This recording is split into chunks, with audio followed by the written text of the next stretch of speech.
Hello everyone, I'm Mr. Night Story, and welcome to tonight's journey toward peaceful sleep. If you're enjoying this content, I would be so grateful if you could take a moment to like this video. I'd also love to hear from you. Please feel free to share in the comments where you're watching from and what time it is there. Your kind support truly helps me continue creating these relaxing experiences for you. Now, please make yourself comfortable as we gently begin tonight's journey to restful sleep. I was about 9 the Thanksgiving we arrived at Grandma's place. Nothing but trees surrounding that old house so thick you could hardly see the sky. The driveway felt longer than usual, like it stretched deeper into some secret place. Grandma's house always felt a bit strange, with all those Native American masks hanging on the walls and the faint smell of incense, or something that hinted at old ceremonies. Whenever I stepped inside, I half expected those masks to whisper warnings I couldn't quite catch. The house itself seemed to breathe with age. Every floorboard groaned under our feet, and the walls held photographs from decades past, their subjects watching us with faded eyes. The kitchen smelled of sage and old wood smoke, mixed with whatever Grandma had been cooking. She kept bundles of dried herbs hanging from the ceiling beams, and clay pots filled with things I couldn't identify lined the windowsills. Thanksgiving meant cousins everywhere, piling coats in the hallway and chatting so loud it drowned out any sense of caution. Aunt Sandy was setting the table. Uncle Jim rummaged around in the fridge, and everyone else drifted in and out of conversation. I remember glancing out the back window, noticing how dark the woods looked even in daylight.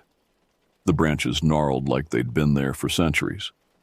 The property stretched back farther than anyone really knew. Grandma said her family had owned it for 3 generations, but the deed went back even further than that.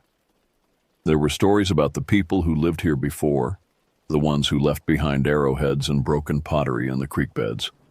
Sometimes I'd find strange markings on trees deep in the woods, symbols carved into bark that had grown thick and distorted around them. My younger sister Marie clung to Mom's leg, overwhelmed by all the noise and activity. She was only 6 and still believed that staying close to grown-ups meant staying safe. I envied that certainty.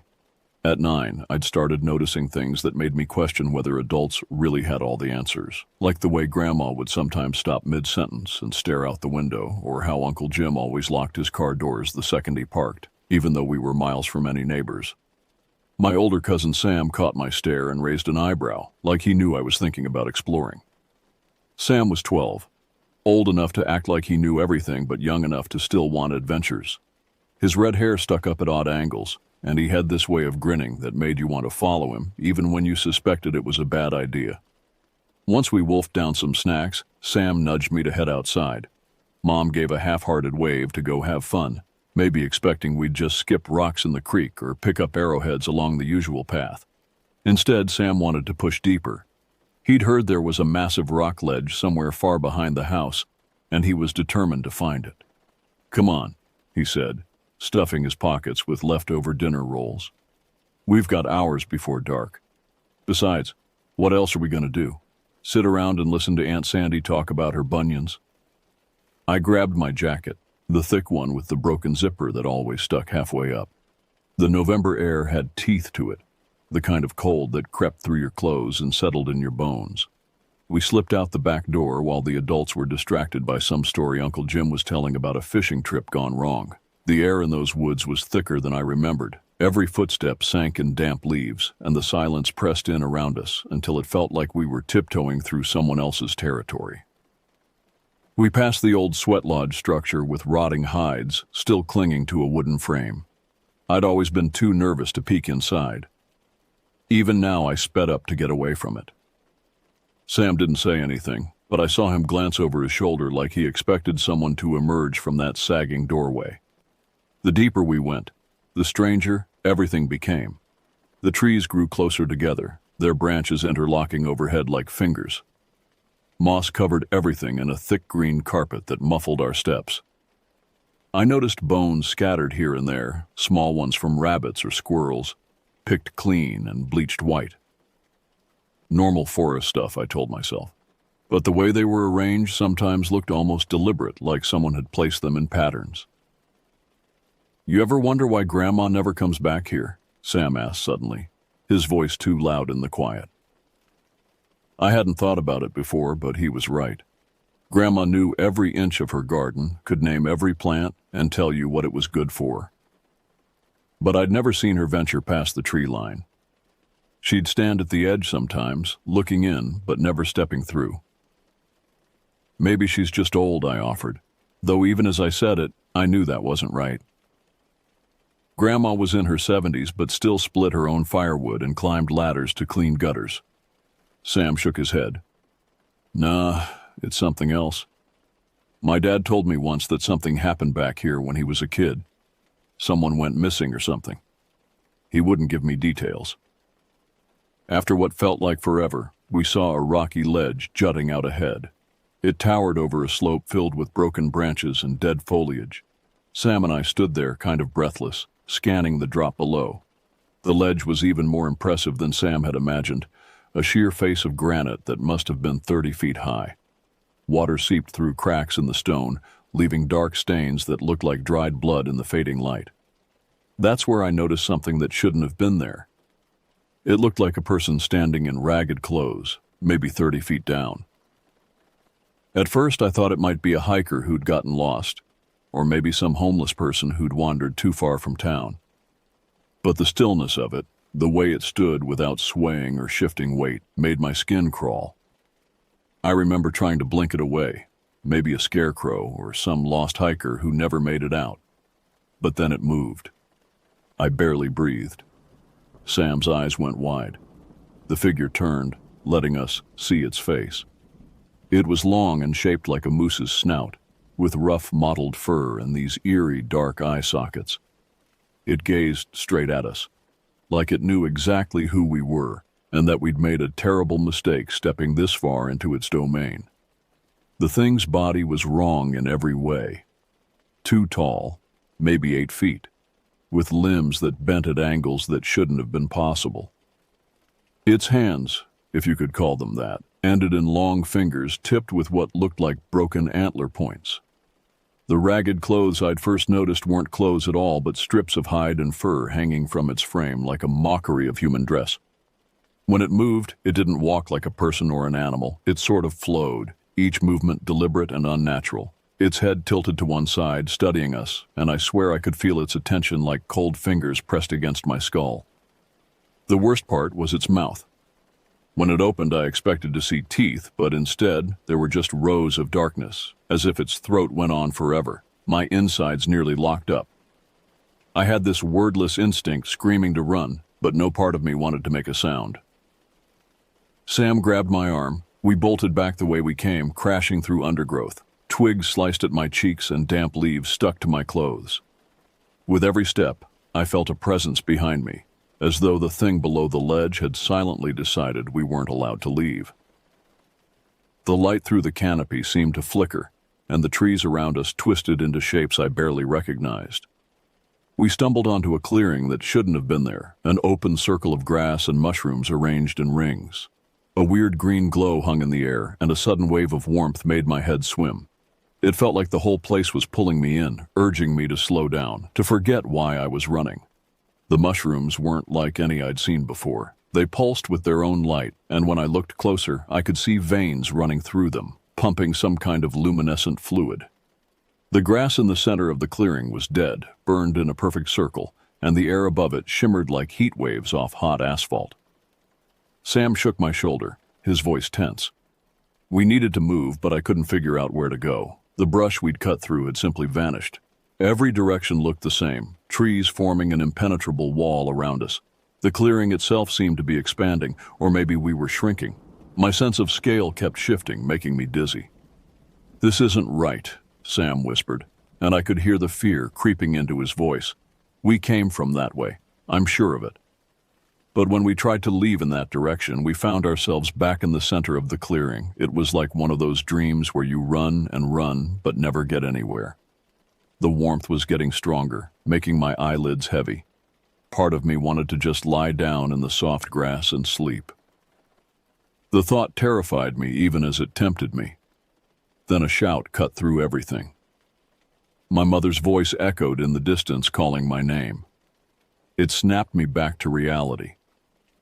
The spell, or whatever it was, broke like glass. The clearing suddenly looked normal again, just a patch of forest floor with some old mushrooms. The way out was obvious, a clear path between two oak trees. We scrambled out of that clearing, following her voice until we burst into our backyard, panting and covered in scratches. Everyone else was just setting the table for dinner, the same old bustle of holiday chaos. No one believed the garbled story Sam and I tried to spill about a moose-faced figure and bizarre clearing that tried to trap us. At that moment, I almost wished I could block it all out too. But as the sun sank lower, my mind refused to let go of the image of that tall, ragged shape. It was somewhere out there, in those depths of the forest, and I was certain it remembered us. Dinner that evening was supposed to be the high point of our holiday. Everyone crammed around Grandma's table, swapping stories and passing turkey like it was a relay race, but I couldn't focus on anything except what I had witnessed a few hours earlier with Sam. While everyone else bantered about football or joked about old family tales, my thoughts kept wandering to the figure with the moose-like head lurking out there in the darkening woods. The dining room felt too bright after the darkness of the forest. Every clink of silverware made me jump. I kept expecting to see that elongated face peering through the window, those hollow eyes watching us eat. The food turned to ash in my mouth. Even Grandma's famous stuffing, which I usually loved, felt like sawdust. The swirl of voices and the glow of candles couldn't blot out that creeping sense of unease. I glanced at Sam. He was barely touching his food. Every now and then he'd dart his eyes toward the window, as if expecting a tall silhouette to slip past. When Aunt Sandy asked him if he was feeling sick, he just shook his head and pushed mashed potatoes around his plate. The grown-ups shot us odd looks for being so quiet. I knew they chalked it up to silly childhood fears, some rumored ghost story, or a product of too much imagination. But I noticed a few uneasy glances at the walls, where Grandma's native masks seemed to watch us, their carved eyes lit by flickering candlelight. If they had known what we actually saw out there, maybe they'd have believed us. Or maybe it was easier to pretend nothing was wrong. Uncle Jim was telling another one of his stories, something about a bear he'd encountered while camping, but I could tell even he was forcing the jovial tone. There was something in the air that night, a tension that went beyond our strange encounter. It was like the whole house was holding its breath, waiting for something to happen. I watched Grandma carefully. She sat at the head of the table, picking at her food with unusual delicacy. Every few minutes, she'd pause and cock her head slightly, as if listening to something the rest of us couldn't hear. When she caught me staring, she gave me a small, sad smile that made my stomach drop. She knew something. I was sure of it. After dessert, some of the older cousins suggested a round of manhunt to break the tedium. Normally, the idea of running around at night, flashlights dancing in the dark, brought a spark of excitement. This time my stomach twisted. Still, it seemed safer to be with a big group than wandering alone. I figured I'd stick close to everyone else and not stray more than a few yards from the back porch. Marie had been put to bed. Lucky her. The rest of us bundled up and headed outside. There were 8 of us kids in total, ranging from my age up to Sam's older brother Pete, who was 15 and acted like he was too cool for family games but came along anyway. The cousins burst outside in a flurry of jackets and laughter. The yard sat under a thick canopy of stars, and the line of trees loomed like a fortress. Aunt Sandy switched on a big floodlight near the tool shed, which cast just enough glow for us to see the game's boundary. The light created a safe zone, but it also made the darkness beyond seem even more impenetrable. At first, it felt almost normal, people sprinting between tree trunks, calling out in mock bravado. I teamed up with Sam, and we prowled the perimeter with flashlights. Leaves rustled as some cousin snuck by, trying to avoid being tagged. The familiar game helped push back some of the fear, though neither Sam nor I ventured anywhere near the forest edge. Occasionally, we found ourselves scanning the darkness, searching for a shape that didn't belong. Each time, a cousin would pop up instead, shrieking or laughing, which felt like relief and disappointment at the same time. Deep down, I worried I'd spot an antlered silhouette among the branches. The game went on for maybe 20 minutes before things went wrong. Pete had ventured farther than the rest of us, showing off as usual. We could see his flashlight bobbing near the tree line, hear him calling out taunts to whoever was it that round. Then his light went out. At first we thought he was trying to be sneaky, but after a minute of silence, people started calling his name. No response. The game stopped as we all converged on where we'd last seen him, our flashlights creating a constellation of worried beams. We were about to give up on the last hidden cousin when someone shouted from across the yard, "Over here!" We rushed toward the sound, flashlights bobbing. A group of us converged on a dense cluster of bushes close to the trees. The beams swept over leaves, revealing a crouched figure, that missing cousin, trying not to breathe too loud. It was Pete, huddled behind a fallen log, but something was wrong with his expression. His face was pale, eyes wide with genuine terror rather than game-playing excitement. He wasn't looking at us. He was staring at something behind us, but behind him stood something else, a shape so tall it nearly blended with the shadows of the branches overhead. My pulse hammered as the flashlight beams caught slivers of torn fabric and what looked like fur along its neck.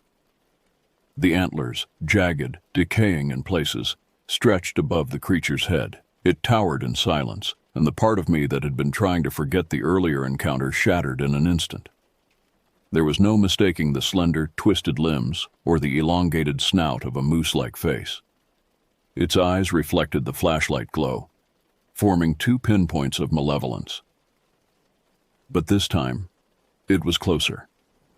Close enough that I could see details I'd missed before. Its skin wasn't quite fur and wasn't quite flesh, but something in between, like hide that had been partially tanned and left to rot. Symbols were carved into its antlers, the same kind of markings I'd seen on trees in the deep woods. All of us froze. Not a single joke, not a single breath wasted. The cousin in the bush turned around, and a split second passed before he realized what loomed just behind him. His face contorted into horror, and he scrambled out so fast he nearly collided with two others. The creature moved then, not toward us, but in a strange sideways motion, like it was circling. Its legs bent in ways that hurt to watch, and with each step, the ground seemed to indent more than it should, as if the thing weighed far more than its frame suggested. It made no sound, but I felt a vibration in my chest, a low-frequency hum that made my teeth ache. The entire group screamed at once. Someone dropped their flashlight. I stumbled in the rush to get back toward the house. Every instinct hollered that the creature could yank one of us off our feet at any moment. Footsteps pounded across the lawn, breath ragged, hearts hammering like frantic drums. Behind us, I heard something that still haunts me. Not a roar or a howl, but a sound like wind through a hollow tree, if that wind could form words. It wasn't English or any language I recognized, but somehow I understood the meaning. It was calling us back, inviting us to return to the woods, to the clearing, to whatever fate awaited those who wandered too far from the light. We crashed through the back door in a jumbled swarm, shrieking for the adults. Aunt Sandy nearly dropped the stack of dishes she was washing when she saw us all sweaty, shaking and yelling about something in the yard. The rest of the family quickly gathered. At first they were skeptical. Some asked if we were pulling a prank, but the collective panic changed their minds. We all babbled over each other, describing the antlers, the face, the towering silhouette. Pete couldn't stop shaking. He kept saying it had touched him, that he'd felt its fingers brush his shoulder, and the spot where it made contact felt wrong, like frostbite and fever at the same time. When Uncle Jim rolled up Pete's sleeve, we all gasped. There were marks there, not quite scratches and not quite burns, arranged in a pattern that hurt to look at directly. That was when I realized nobody was laughing anymore. A hush fell, heavy with dread, as if acknowledging something beyond our comprehension had taken root in these woods. The house suddenly felt too small, windows too large. The backyard a yawning black hole ready to devour any of us who ventured out again. A few uncles locked the doors and flipped off lights to reduce visibility from outside. They tried to act calm, saying they'd go check things out. But I saw Uncle Jim's hands trembling as he loaded his shotgun. Dad pulled out his phone to call the police, but there was no signal. There never was good reception at Grandma's house, but tonight the phones were completely dead. Grandma stood in the corner, her eyes shut like she was recalling stories she'd heard long ago. Maybe warnings from the same people who once lived on this land. When she finally spoke, her voice was steady but grave. "My grandmother told me about them," she said quietly. "The old ones who never left. They were here before the tribes, before anyone. The native peoples knew to leave them alone, to never go too deep into their territory. But sometimes, when the barriers grow thin, they come looking." "Looking for what?" Mom asked, her arm tight around my shoulders. Grandma's eyes opened, and they were filled with a sorrow that seemed ancient. "For what was taken from them, for what was lost. They don't see time the way we do. To them, we're all trespassers, whether we arrived yesterday or 100 years ago." The lights flickered then, just for a moment, but long enough for us to see shapes moving past the windows. Not one creature, but several, tall and wrong and patient. They circled the house like predators, but they didn't try to break in. They just watched and waited. I retreated to the living room with Sam, pressing myself to the wall beneath those old masks. The hum of shaken voices and muffled sobs filled the house. It was the first time we'd ever considered not being safe in Grandma's home. Part of me wanted to believe it was a nightmare, but I couldn't deny the memory of those hollow eyes scanning us under the flashlight's glare. The night stretched on endlessly. We huddled together in the living room, no one willing to go upstairs or be alone. Every creak of the old house made us jump. Sometimes we'd hear that hollow wind voice calling from outside, using sounds that almost formed our names. Pete kept the spot where he'd been touched covered, but we could all see it spreading slightly, the strange marks growing like frost on a window. Grandma lit sage bundles and placed them at every door and window. She pulled out things I'd never seen before from hidden drawers, old pouches filled with herbs and stones, items wrapped in leather that she handled with extreme care. She spoke in a language I didn't recognize, and the masks on the walls seemed to listen. As dawn finally broke, the creatures retreated back to the woods. We watched from the windows as their tall forms dissolved into the tree line, moving with that horrible sideways gait. The marks on Pete's arm faded with the sunrise, leaving only faint scars that looked like they'd been there for years. We were no longer just telling ghost stories. We were living one. And outside, something monstrous knew exactly who we were. None of us kids ever went into those woods again. The adults tried to rationalize what had happened, some claiming mass hysteria or a bear encounter that our frightened minds had twisted into something worse. But I noticed they started locking doors that had never been locked before, and Uncle Jim made sure his shotgun was always loaded when he visited. Grandma never spoke of it again directly, but she taught me things over the years. How to recognize the signs when the barriers grew thin, what herbs to carry for protection, why you should never follow the lights in the forest, no matter how warm and inviting they seem. I'm much older now, but I still remember every detail of that Thanksgiving. Sometimes in my dreams, I'm back in that clearing with the glowing mushrooms, and I can feel something massive moving through the trees, searching for the children who stumbled into its domain. I wake up with the taste of earth in my mouth and the sound of that hollow wind voice calling my name. They're still out there, in the deep places where the old trees grow thick and the paths disappear, waiting for someone to wander too far from safety, waiting for the barriers to grow thin again. Sometimes I think about Sam's kids and Pete's, and whether anyone's warned them about the woods behind Grandma's house, whether anyone's told them that some forests hold more than trees and shadows. But maybe it's better they don't know. Maybe it's better to let them believe the world is safer than it really is, at least for a little while.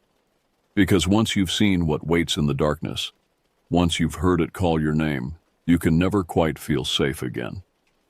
Even now, decades later, I avoid woods that grow too thick and too quiet.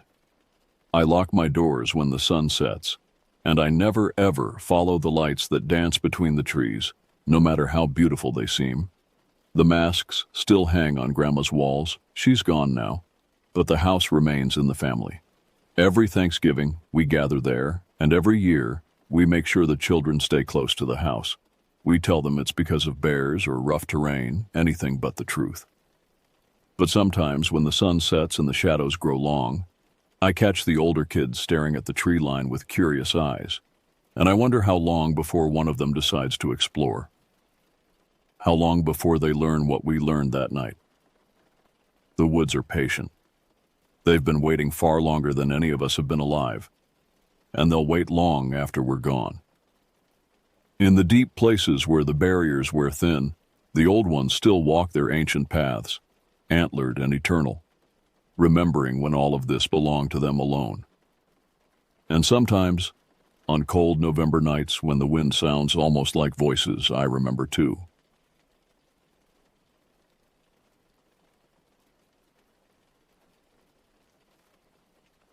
I must preface this account with complete transparency about its origins.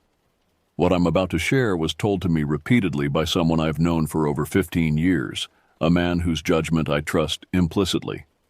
We'll call him Marcus. I consider myself a rational person, someone who approaches extraordinary claims with healthy skepticism. Yet Marcus has never been one for fabrication or embellishment. His character is built on practicality and straight talk. This story was first shared during a hunting trip in 2018, then retold on several occasions since. Each telling remained remarkably consistent in its details, which either speaks to its truthfulness or Marcus's commitment to maintaining a very elaborate lie. Given his nature, I lean toward the former, though I admit some details strain credibility. Marcus is a man in his early 50s, weathered by decades of outdoor work and military service. He's the kind of person you'd want beside you in a crisis. Calm under pressure, methodical in his thinking, and possessed of that particular brand of Southern common sense that keeps people alive in dangerous situations. He's also an experienced outdoorsman who spent countless nights alone in remote wilderness areas across the Southeast. What makes his account particularly unsettling is not just what happened, but how it affected him. In all the years I've known Marcus, I've seen him handle snakes, bears, armed trespassers, and medical emergencies with the same unflappable demeanor. Yet when he speaks of this encounter, something changes in his voice, a subtle tension that wasn't there before. The incident occurred during late September of 2017, when Marcus decided on impulse to take a solo camping trip. He'd been dealing with stress from work and family obligations, and the wilderness had always served as his sanctuary. His destination was a vast tract of private land in central Louisiana, owned by a longtime friend who'd given him blanket permission to use the property for hunting and camping. The area encompasses several thousand acres of mixed hardwood and pine forest, bordered by the Ouachita National Forest. It's the kind of place where you can walk for hours without seeing any sign of human habitation. No power lines, no roads, no cleared fields. Just endless canopy broken occasionally by natural clearings or old logging roads that nature is slowly reclaiming. Marcus packed his usual camping gear: a reliable tent, sleeping bag rated for cooler weather, cooking supplies, and enough food for 3 days. More importantly, he brought his firearms, a .308 hunting rifle and his preferred sidearm, a .45 ACP pistol that had served him well during his military years. In remote areas, being armed wasn't paranoia, it was prudence. The hike to his preferred camping spot took nearly 3 hours, following a combination of old deer trails and his own navigation skills. He'd discovered this particular location 2 years earlier, a small natural clearing surrounded by mature oak and pine trees with a seasonal creek running nearby. It offered everything he needed: water, shelter from wind, and multiple escape routes should they become necessary. Marcus had camped in this exact spot perhaps 6 times before without incident. The remoteness was part of its appeal. In all his previous visits, he'd encountered only wildlife: deer, wild boar, the occasional black bear, and once a bobcat that observed him from a respectful distance before melting back into the forest. Marcus reached his campsite around midday and went through his familiar routine. He cleared the fire pit from his last visit, gathered deadfall for kindling, and set up his tent with military precision. By late afternoon, he had a small fire burning and was preparing to cook an early dinner when he heard the first sounds that would forever change his relationship with solitude. The initial noise was unremarkable: the crunch of leaves and snap of small branches that could indicate any number of animals moving through the forest. Living in Louisiana, Marcus was accustomed to the sounds of wildlife: Deer, wild hogs, armadillos, and raccoons all made similar noises as they foraged and traveled through the underbrush. But something about these sounds felt different. The pattern was wrong, too regular, too deliberate. Animals typically move in stops and starts, pausing frequently to test the air and listen for threats. These footsteps showed no such caution. They moved with purpose, directly toward his camp. Marcus stood up from the fire and peered in the direction of the approaching sounds.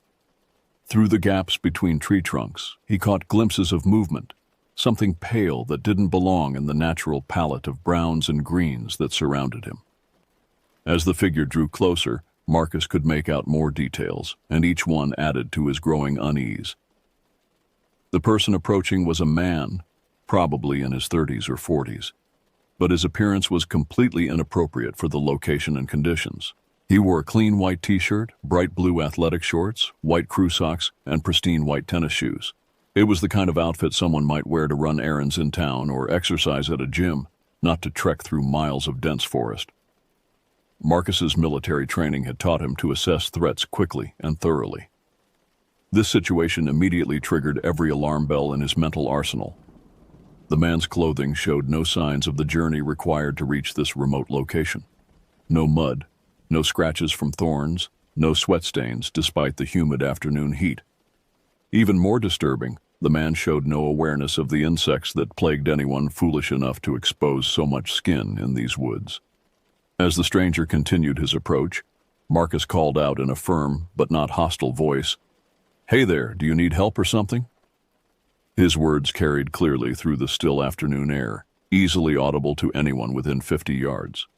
Marcus positioned himself so he could move quickly toward his firearms if necessary, while maintaining a non-threatening posture. The man continued walking forward without acknowledgement, his gaze fixed directly on Marcus with an intensity that felt predatory. This lack of normal social response deepened Marcus's concern. In his experience, people encountered in remote areas typically responded to greetings with either friendly acknowledgement or nervous caution. Complete silence was rare and usually indicated mental impairment, intoxication, or malicious intent. When the distance between them had closed to approximately 20 feet, Marcus tried again, raising his voice to ensure he was heard. "Hey man, can I help you with something or what?" Still no normal response. The stranger stopped at the edge of the clearing, perfectly positioned between two large pine trees, and simply stared. Then, in a voice that immediately struck Marcus as wrong, the man spoke 2 words: "Help me." The phrase itself was unremarkable, but everything about its delivery was disturbing. The voice didn't match the speaker. It was distinctly feminine, with a higher pitch and different intonation than what Marcus would expect from a man of this apparent age and build. Even more unsettling was the mechanical quality of the speech, as if the words had been recorded and were being played back through some hidden device. Marcus watched the man's mouth movements carefully, a skill developed through years of hunting where reading animal behavior could mean the difference between success and failure. The stranger's lips moved, but the timing was off. The mouth opened and closed in a vague approximation of speech, but the precise movements required for clear articulation weren't there. It was as if someone had learned what talking looked like, but not how it actually worked. "Help me," the man repeated, this time with slightly more emphasis, but the same unnatural quality. Marcus felt his skin crawl, an involuntary physical response to something his subconscious recognized as fundamentally wrong. Marcus asked, "What do you need help with?" while carefully maintaining his position and keeping his hands free. He had already mentally located his .45, which lay within easy reach on his camp table. Years of training had taught him to prepare for the worst while hoping for the best. The response was exactly what Marcus had begun to fear. "Help me," repeated in that same feminine, artificial tone. The stranger showed no indication of hearing or understanding Marcus's question. Instead, he began repeating the phrase over and over, like a broken recording stuck on the same loop. With each repetition, the words grew slightly louder and more insistent, but the mechanical quality never changed. Marcus realized he was dealing with something far outside the range of normal human behavior. Whether the cause was mental illness, drug intoxication, or something else entirely, the situation had moved beyond his comfort zone. All right. You need to go now, unless you actually need my help, Marcus said firmly, letting authority creep into his voice. He followed with a direct question. Do you need my help or not? The stranger's response was to continue the verbal loop while taking a step forward. This movement toward Marcus, despite clear verbal warnings, triggered his military training. In hostile situations, failure to respect verbal commands often preceded physical violence. Marcus could not allow this person to get any closer. Drawing his .45 from the table, Marcus pointed it directly at the stranger's center mass and delivered a final warning. You need to go. I don't care what you want. Instead of backing down, the man became more animated, his voice rising in volume while maintaining that disturbing artificial quality. The repetition of "help me" became almost frantic, but he neither advanced nor retreated. Marcus found himself in an impossible situation, faced with someone who appeared threatening, but might simply be mentally disturbed. Making a decision that would haunt him for years to come, Marcus fired a single round into the ground approximately 3 feet in front of the stranger. The .45's report echoed through the forest, sharp and unmistakable. Marcus expected this show of force to either scare the person away or shock him back to normal behavior. What happened next defied every expectation and challenged Marcus's understanding of human physical capabilities. The gunshot's echo had barely begun to fade when the stranger's behavior changed in the most dramatic and impossible way. The repetitive chanting stopped instantly, as if a switch had been thrown. For a moment that felt like an eternity, the man simply stared at Marcus in complete silence, his unnatural stillness somehow more unsettling than his previous agitation. Then, without any preparatory movement or change in expression, the stranger executed a perfect backward somersault, not a stumbling fall or desperate scramble, but a controlled gymnastic maneuver that sent him arcing backward through the air. Marcus watched in disbelief as the man disappeared into the forest with impossible grace and speed. The entire movement looked wrong on every level. The stranger had shown no athletic preparation, no bending of knees or positioning of arms that would normally precede such an acrobatic feat. One moment he was standing normally at the clearing's edge, the next he was airborne, rotating backward with mechanical precision before vanishing into the dense underbrush. Marcus remained frozen in position, his .45 still pointed toward where the man had been standing. His mind struggled to process what he had witnessed. The backward flip hadn't looked like any gymnastic move he'd ever seen. It resembled more the sudden recoil of a compressed spring being released, as if some invisible force had yanked the stranger backward into the forest. Even more disturbing was the complete absence of sound following the man's disappearance. In thick forest, any rapid movement generates noise, branches breaking, leaves rustling, footfalls on the forest floor. Large animals crashing through underbrush create substantial disturbance that can be heard for minutes afterward.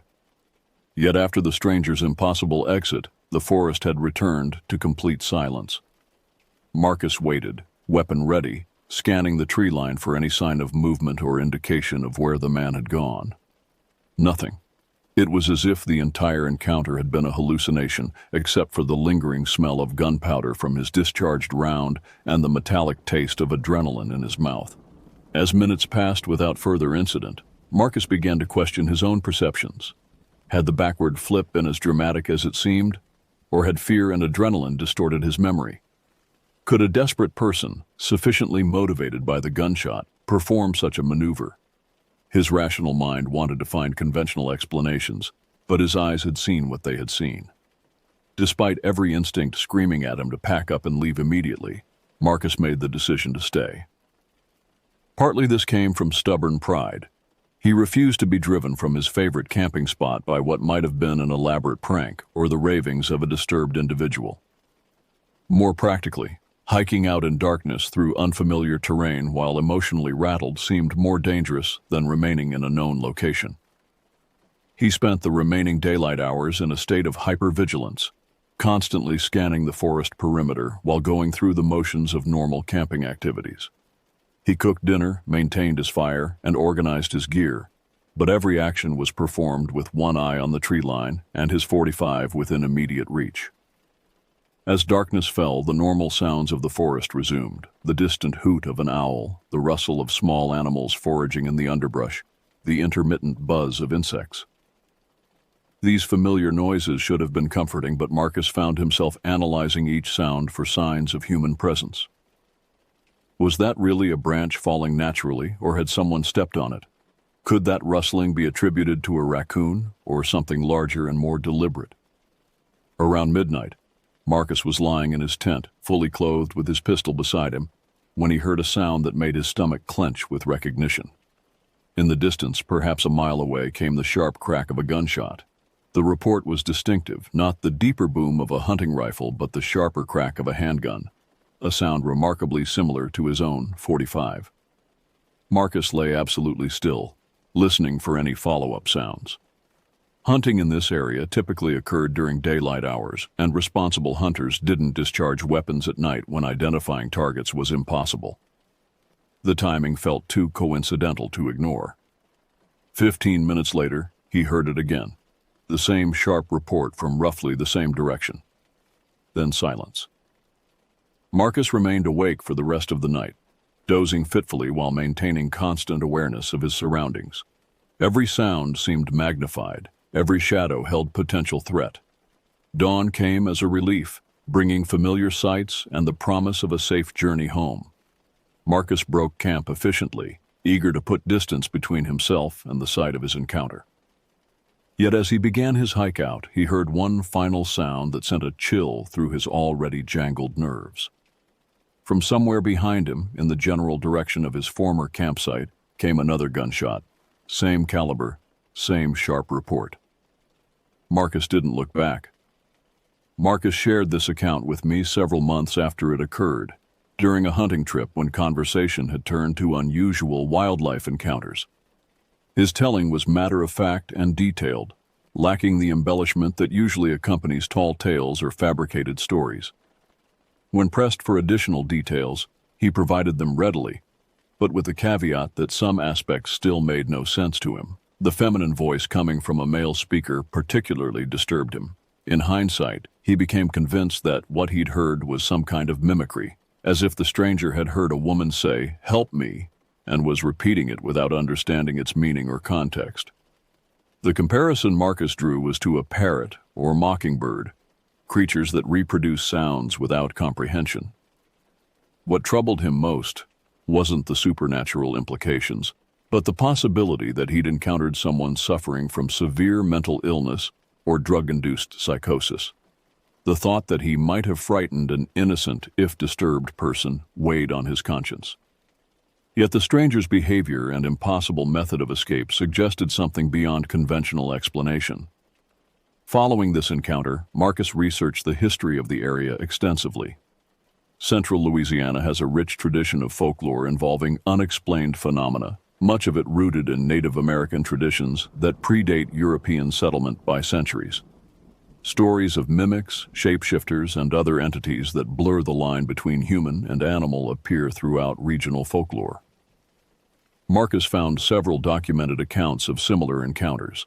People in remote areas approached by individuals whose behavior seemed fundamentally wrong, who repeated phrases in voices that didn't match their appearance, and who disappeared in ways that defied physical possibility.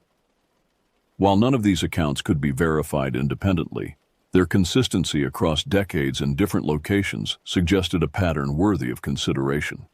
Whether Marcus encountered something genuinely unexplained, a person suffering from severe psychological disturbance, or simply experienced a series of coincidences that his mind assembled into a coherent but false narrative, I cannot say with certainty.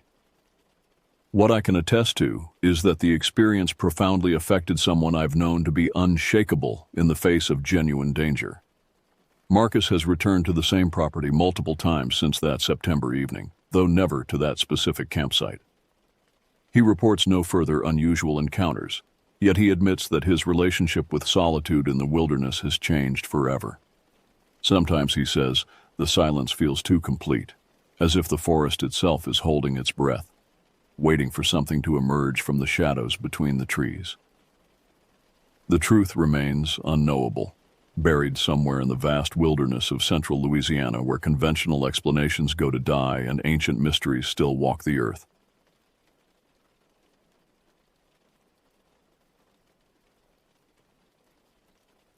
You know that sense of excitement when you finally take your RV out after a long work week? Yeah, that's the feeling I had driving up to Ravens Gorge, a secluded spot in the Montana wilderness. This wasn't my first time RV camping, but it was definitely the first time I chose to do it solo. My wife Emma and our kids Liam and Zoe had other plans, so I figured why not have a little adventure of my own. The campsite at Ravens Gorge was everything an outdoor enthusiast could dream of: towering pines, the sound of a distant stream, and an eerie quietness that made you feel like the only person in the world. I parked my RV in a clearing, surrounded by trees, their branches arching over like a cathedral roof. As I set up camp, I couldn't shake the feeling that eyes were watching me from the dense forest. I tried to brush it off as just my imagination running wild. Setting up was quick, and soon enough I had my fire going, the familiar crackle bringing a sense of comfort. As the sun dipped below the horizon, painting the sky with hues of orange and purple, I sat back in my folding chair, letting the tranquility sink in. The shadows lengthened, stretching across the clearing like grasping fingers. A cool breeze rustled through the trees, carrying with it the faint scent of decay. Now, I'm not a paranoid guy, but there was something about that place that made me uneasy. Maybe it was the isolation or the way the wind seemed to whisper through the trees. Still, I tried to brush it off as the typical jitters of being alone in the wild. As darkness fell, the forest came alive with nocturnal sounds: the hoot of an owl, the rustle of small animals in the underbrush, and something else. A sound I couldn't quite place, like the muffled whimper of a child. I shook my head, telling myself it was just my mind playing tricks on me. I decided to turn in for the night, securing the RV and making sure everything was locked up tight. The fire was dying down, and the chill in the air was getting more pronounced. I crawled into my bed, the comforting hum of the RV's heater lulling me to sleep. I woke up in the middle of the night to a strange noise, a sort of rustling sound. At first I thought it might be a deer or some other animal. But as I listened closer, it became evident that whatever was making the noise was much closer and far too deliberate to be an animal. My heart started pounding, but I tried to stay calm, reminding myself that I was just being paranoid. The noise grew louder, moving around the RV, scraping against the metal. It sounded like long, sharp nails dragging across the surface. I reached for the baseball bat I kept by the bed, call it a precaution, and tiptoed towards the door. My palms were sweaty, gripping the bat tightly. I felt like a character in one of those cheesy horror movies, but this was no movie. This was real, and the fear coursing through my veins was all too tangible. Peeking through the small window, I couldn't see anything but darkness. The moonlight was weak, barely illuminating the clearing. Taking a deep breath, I decided to step outside, bat at the ready. As soon as I opened the door, the cold air hit me, and my breath formed a cloud in front of me. The rustling stopped abruptly, leaving an unsettling silence. I scanned the area, my eyes struggling to adjust to the darkness. That's when I saw it. A shadow moving swiftly between the trees. It was too fast for me to make out any details, but it was definitely not human. Its movements were fluid, yet unnatural, like nothing I'd ever seen before. "Who's there?" I called out, my voice sounding braver than I felt. No response. The shadow seemed to have disappeared, leaving me standing there like an idiot, bat in hand, heart racing. I went back inside, locking the door behind me. Sleep was out of the question now. I sat in the driver's seat, bat across my lap, keeping watch through the windshield. Hours passed, and the forest remained silent, but I couldn't shake the feeling of being watched. Just as the first light of dawn began to creep in, I must have dozed off because I woke up to the sound of footsteps. Heavy, deliberate footsteps approaching the RV. I jolted awake, grabbing the bat again, and moved to the door. The footsteps stopped just outside.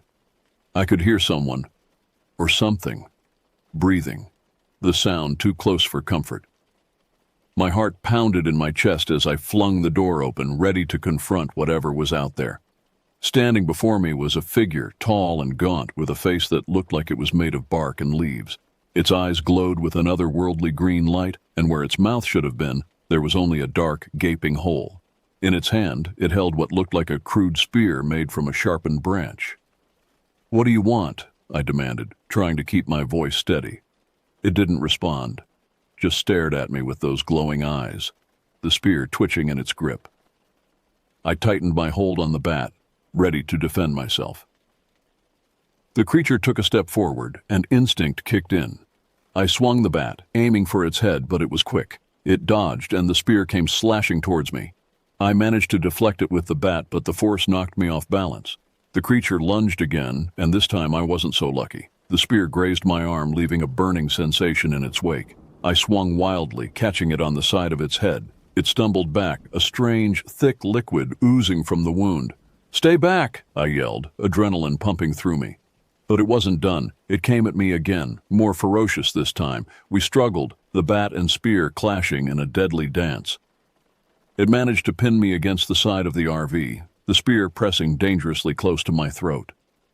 In a desperate move, I brought my knee up into its midsection. It let out an inhuman screech, its grip loosening just enough for me to push it off.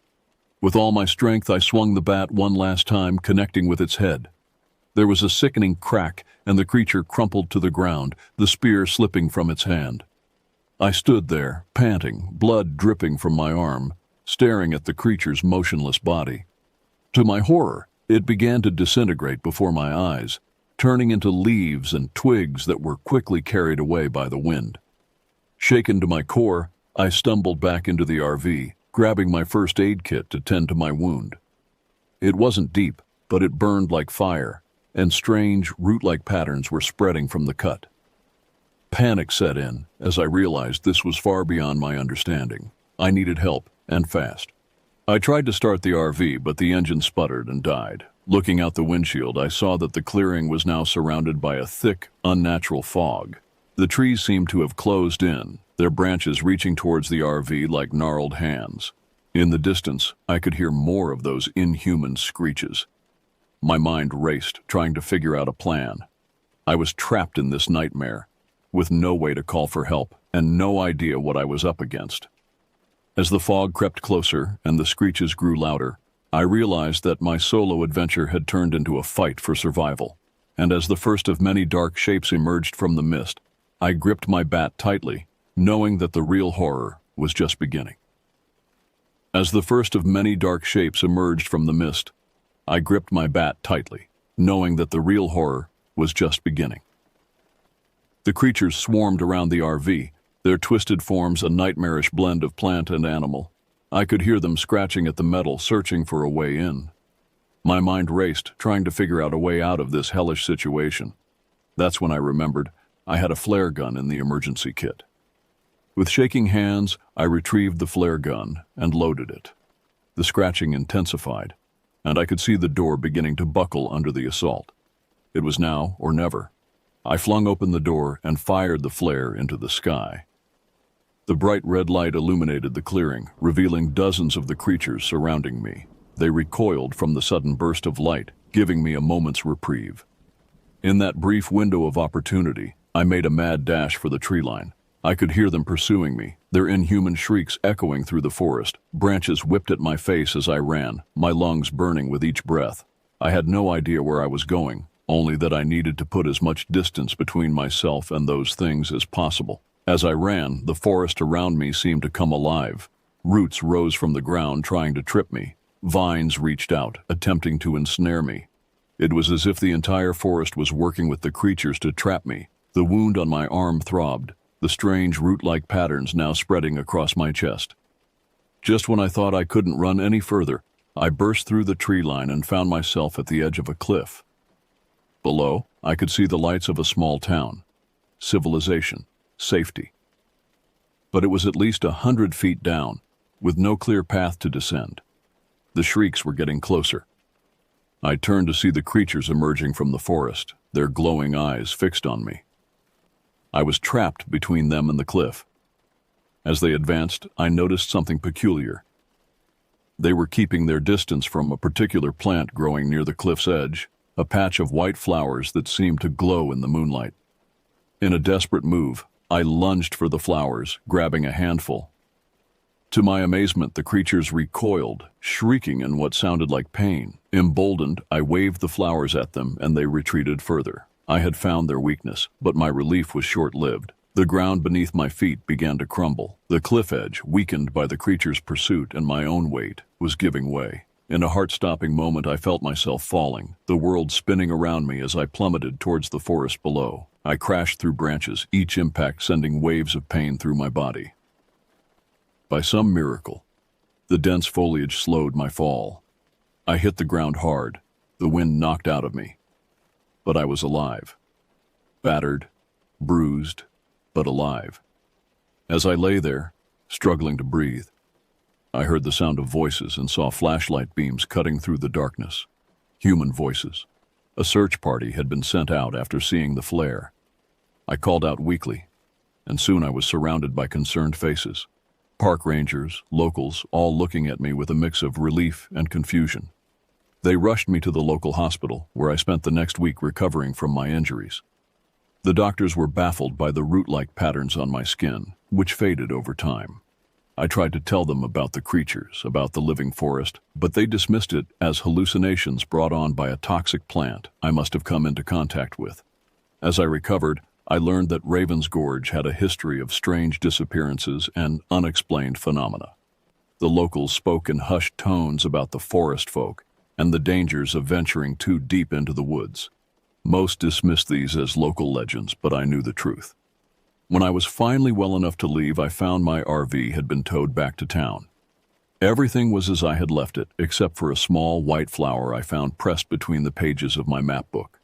A chilling reminder that what I experienced was all too real. The drive home was a blur. I couldn't shake the feeling that I was being watched, that somehow a piece of that forest had followed me. When I finally reached my house, I broke down in Emma's arms, the full weight of my experience crashing down on me. In the months that followed, I struggled with nightmares and a newfound fear of the woods. I couldn't bring myself to go camping again, much to my family's confusion. The root-like scars on my arm served as a constant reminder of my ordeal. I've since learned to cope, but I'll never forget what happened at Raven's Gorge. Sometimes, on quiet nights, I swear I can hear distant, inhuman shrieks carried on the wind. And when I look out into my backyard, I can't help but wonder, are the trees watching me? One thing's for certain. I'll never take a solo camping trip again. Some parts of nature, it seems, are better left undisturbed. And some stories are better left untold. But I've told mine now, and I can only hope that it serves as a warning to others who might think to venture into the deep, dark woods alone. Because out there, in the shadows of the ancient trees, something waits. Something that defies explanation. Something that hungers. And if you're not careful, you might just become another legend whispered around campfires on dark nights.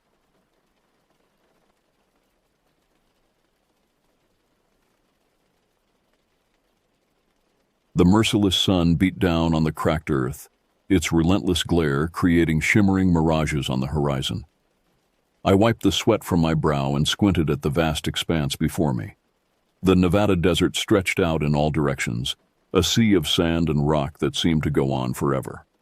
My name is Marcus Holloway, and I had come here seeking solitude, a respite from the chaos of my life in Los Angeles. Little did I know that this desolate landscape would become the stage for a nightmare beyond my wildest imagination.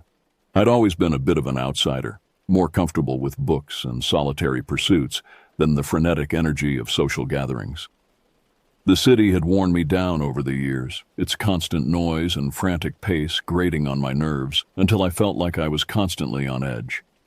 When I inherited my uncle's old RV, it seemed like a sign. I took a leave of absence from my job as a librarian and set out for the desert, hoping to find some peace and maybe rediscover a part of myself that had been lost in the urban jungle. The spot I chose was remote, about 60 miles from the nearest town of Coyote Flats. I'd found it on an old map tucked away in a dusty corner of the library's archives. It was perfect, far enough from civilization to ensure privacy, but not so isolated that I couldn't make it back to town if needed. As I maneuvered the RV down the bumpy dirt road, I felt a sense of anticipation building in my chest. This was it, my great escape. I parked the RV near a small outcropping of rocks that provided some shelter from the wind. The silence was immediate and all-encompassing. No traffic noise, no chattering voices, just the whisper of the breeze and the occasional cry of a distant bird. I took a deep breath, savoring the clean, dry air. This was exactly what I needed. That first evening, I set up a small camp outside the RV. I built a fire, more for company than warmth, and settled into a folding chair with a battered copy of Thoreau's Walden. As the sun dipped below the horizon, painting the sky in vibrant oranges and purples, I felt a sense of peace wash over me. This was what I had been missing, this connection to nature, to silence, to myself. I slept better that night than I had in years, lulled by the absolute quiet of the desert. When I woke, the sun was just peeking over the eastern horizon, casting long shadows across the sandy ground. I made a simple breakfast of instant coffee and oatmeal, then set out to explore my surroundings. The desert, I discovered, was far from the barren wasteland many imagined it to be. It was teeming with life, albeit of a hardier variety than I was used to. Cacti stood like sentinels, their spiny arms reaching for the sky. Small lizards darted between rocks, their scales glinting in the sunlight. I even spotted a coyote in the distance, its lean form slinking across the landscape. As I walked, I began to notice signs of human presence. Old tin cans, weathered and rusted, peeked out from beneath the sand. Here and there I saw the remnants of what might have been structures, a few rotting boards, a rusted pipe sticking out of the ground. It was clear that people had lived here once, perhaps during the mining boom of the previous century. My curiosity piqued, I decided to venture further from camp. I packed a backpack with water, some trail mix, and a first aid kit. As an afterthought, I added the small .22 caliber pistol I'd brought along for protection. I'd never been much for guns, but the desert could be dangerous, and it paid to be prepared. I hiked for several hours, the sun climbing higher in the sky as the day wore on. The landscape slowly changed, becoming more rugged. Small hills gave way to larger ones, and I found myself navigating narrow gullies carved by long-gone flash floods. It was in one of these gullies that I made my first unsettling discovery. At first, I thought it was just another piece of debris, perhaps part of an old machine left behind by miners. But as I got closer, I realized what I was looking at: a human skull, partially buried in the sand. My heart rate quickened as I knelt beside it. The bone was yellowed and cracked, clearly very old. I debated whether to touch it, my natural inclination to preserve historical artifacts warring with a creeping sense of unease. In the end, curiosity won out. I carefully brushed away some of the sand, revealing more of the skull. That's when I noticed the hole. Perfectly round, about the size of a quarter, right in the center of the forehead. This person hadn't died of natural causes. They had been murdered. I stumbled back, my mind reeling. Should I report this to the authorities? But how would I even begin to explain where I'd found it? And how long ago had this happened? For all I knew, this person had died a century ago. As I stood there, trying to decide what to do, I had the distinct feeling of being watched. The hairs on the back of my neck stood up, and I spun around, half expecting to see someone standing behind me. But there was nothing, just the empty desert stretching out in all directions. I told myself I was being paranoid, that the discovery of the skull had just rattled me. Still, I couldn't shake the feeling of unease. I decided to head back to camp, marking the location of the skull on my GPS app so I could find it again if needed. The walk back seemed to take twice as long as the hike out. Every sound made me jump, every shadow seemed to move. By the time I reached the RV, the sun was setting, casting long, distorted shadows across the desert floor. I locked myself in the RV that night, the shades drawn tight. Sleep eluded me, my mind replaying the image of the skull over and over. When I did finally drift off, My dreams were filled with shadowy figures and the sound of gunshots echoing across empty landscapes. The next morning, I woke to an unsettling silence. Even the ever-present wind seemed to have died down. I made myself a strong cup of coffee, trying to shake off the lingering unease from the night before. As I sipped the bitter liquid, I tried to decide what to do next. Part of me wanted to pack up and leave, to put this whole experience behind me. But another part, the part that had always been drawn to mysteries and untold stories, wanted to dig deeper. In the end, curiosity won out. I decided to explore further, to see if I could find any more clues about the skull's origin. This time I packed more carefully. Extra water, a proper first aid kit, and my pistol, which I tucked into my waistband with a mixture of reassurance and discomfort. I set out in a different direction this time, heading towards a cluster of hills I'd spotted in the distance. The going was tougher here, the ground rockier and more uneven. By midday, I was sweating profusely, my shirt sticking to my back in the relentless heat. It was then that I saw it. A glint of metal in the distance, out of place among the natural hues of the desert. As I got closer, I realized what I was looking at. The remains of an old cabin, its metal roof partially collapsed but still reflecting the sunlight. The cabin was in a state of advanced decay. The wooden walls were weathered and warped, with gaps large enough to see through in places. The door hung askew on rusted hinges, creaking softly in the faint breeze. Despite its dilapidated state, it was clear that this had once been someone's home. I approached cautiously, alert for any signs of danger. The area around the cabin was littered with debris, old cans, broken glass, scraps of sun-bleached fabric. I peered through one of the gaps in the wall, trying to get a sense of the interior. What I saw made my blood run cold. The inside of the cabin was a scene of violence frozen in time. Furniture was overturned, debris scattered everywhere, and there, in the center of the floor, was a dark stain that could only be blood. My heart pounding, I pushed open the door. It gave way with a groan, releasing a cloud of dust that made me cough. The smell hit me immediately, a musty, decayed odor that spoke of years of abandonment. But underneath that was another scent, faint but unmistakable, the metallic tang of old blood. I stepped inside, my eyes slowly adjusting to the gloom. The bloodstain on the floor was larger than I'd initially thought, spreading out in a gruesome pattern. But it wasn't the only sign of violence. The walls were pockmarked with what looked like bullet holes, and I spotted several spent shell casings scattered among the debris. What had happened here? My mind raced with possibilities, each more horrifying than the last. A robbery gone wrong? A family dispute that had turned deadly? Or something even more sinister? As I moved further into the cabin, something caught my eye. There, partially hidden beneath an overturned table, was a book. I knelt down and carefully extracted it, brushing off years of dust and grime. It was a diary, its leather cover cracked and faded, but still intact. With trembling hands, I opened it. The pages were yellowed and brittle, but the handwriting was still legible. It belonged to a woman named Eleanor, and as I began to read, her story unfolded before me. Eleanor and her husband Thomas had come to the desert in the 1970s, drawn by the promise of a simpler life away from the chaos of the city. They'd built this cabin with their own hands, determined to carve out a life in this harsh landscape. For a while, they'd been happy here, despite the challenges. But then, things had started to change.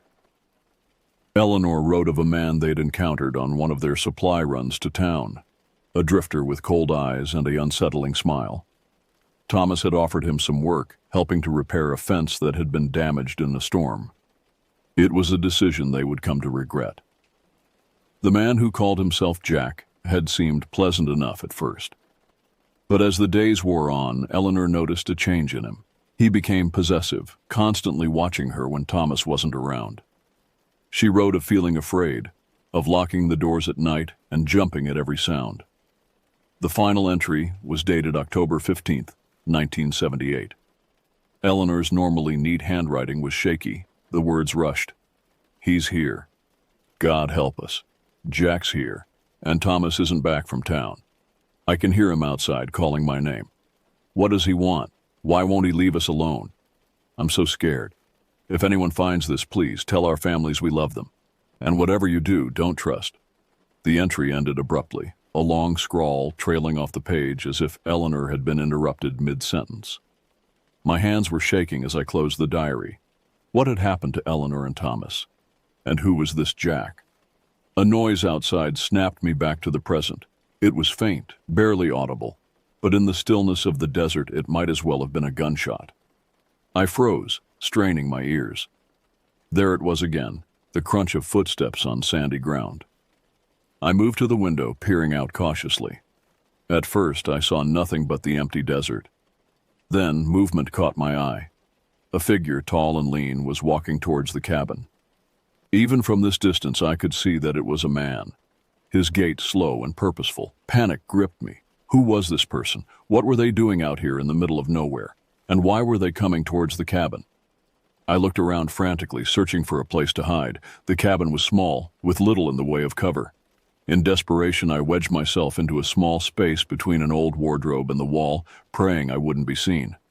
The footsteps grew louder, then stopped.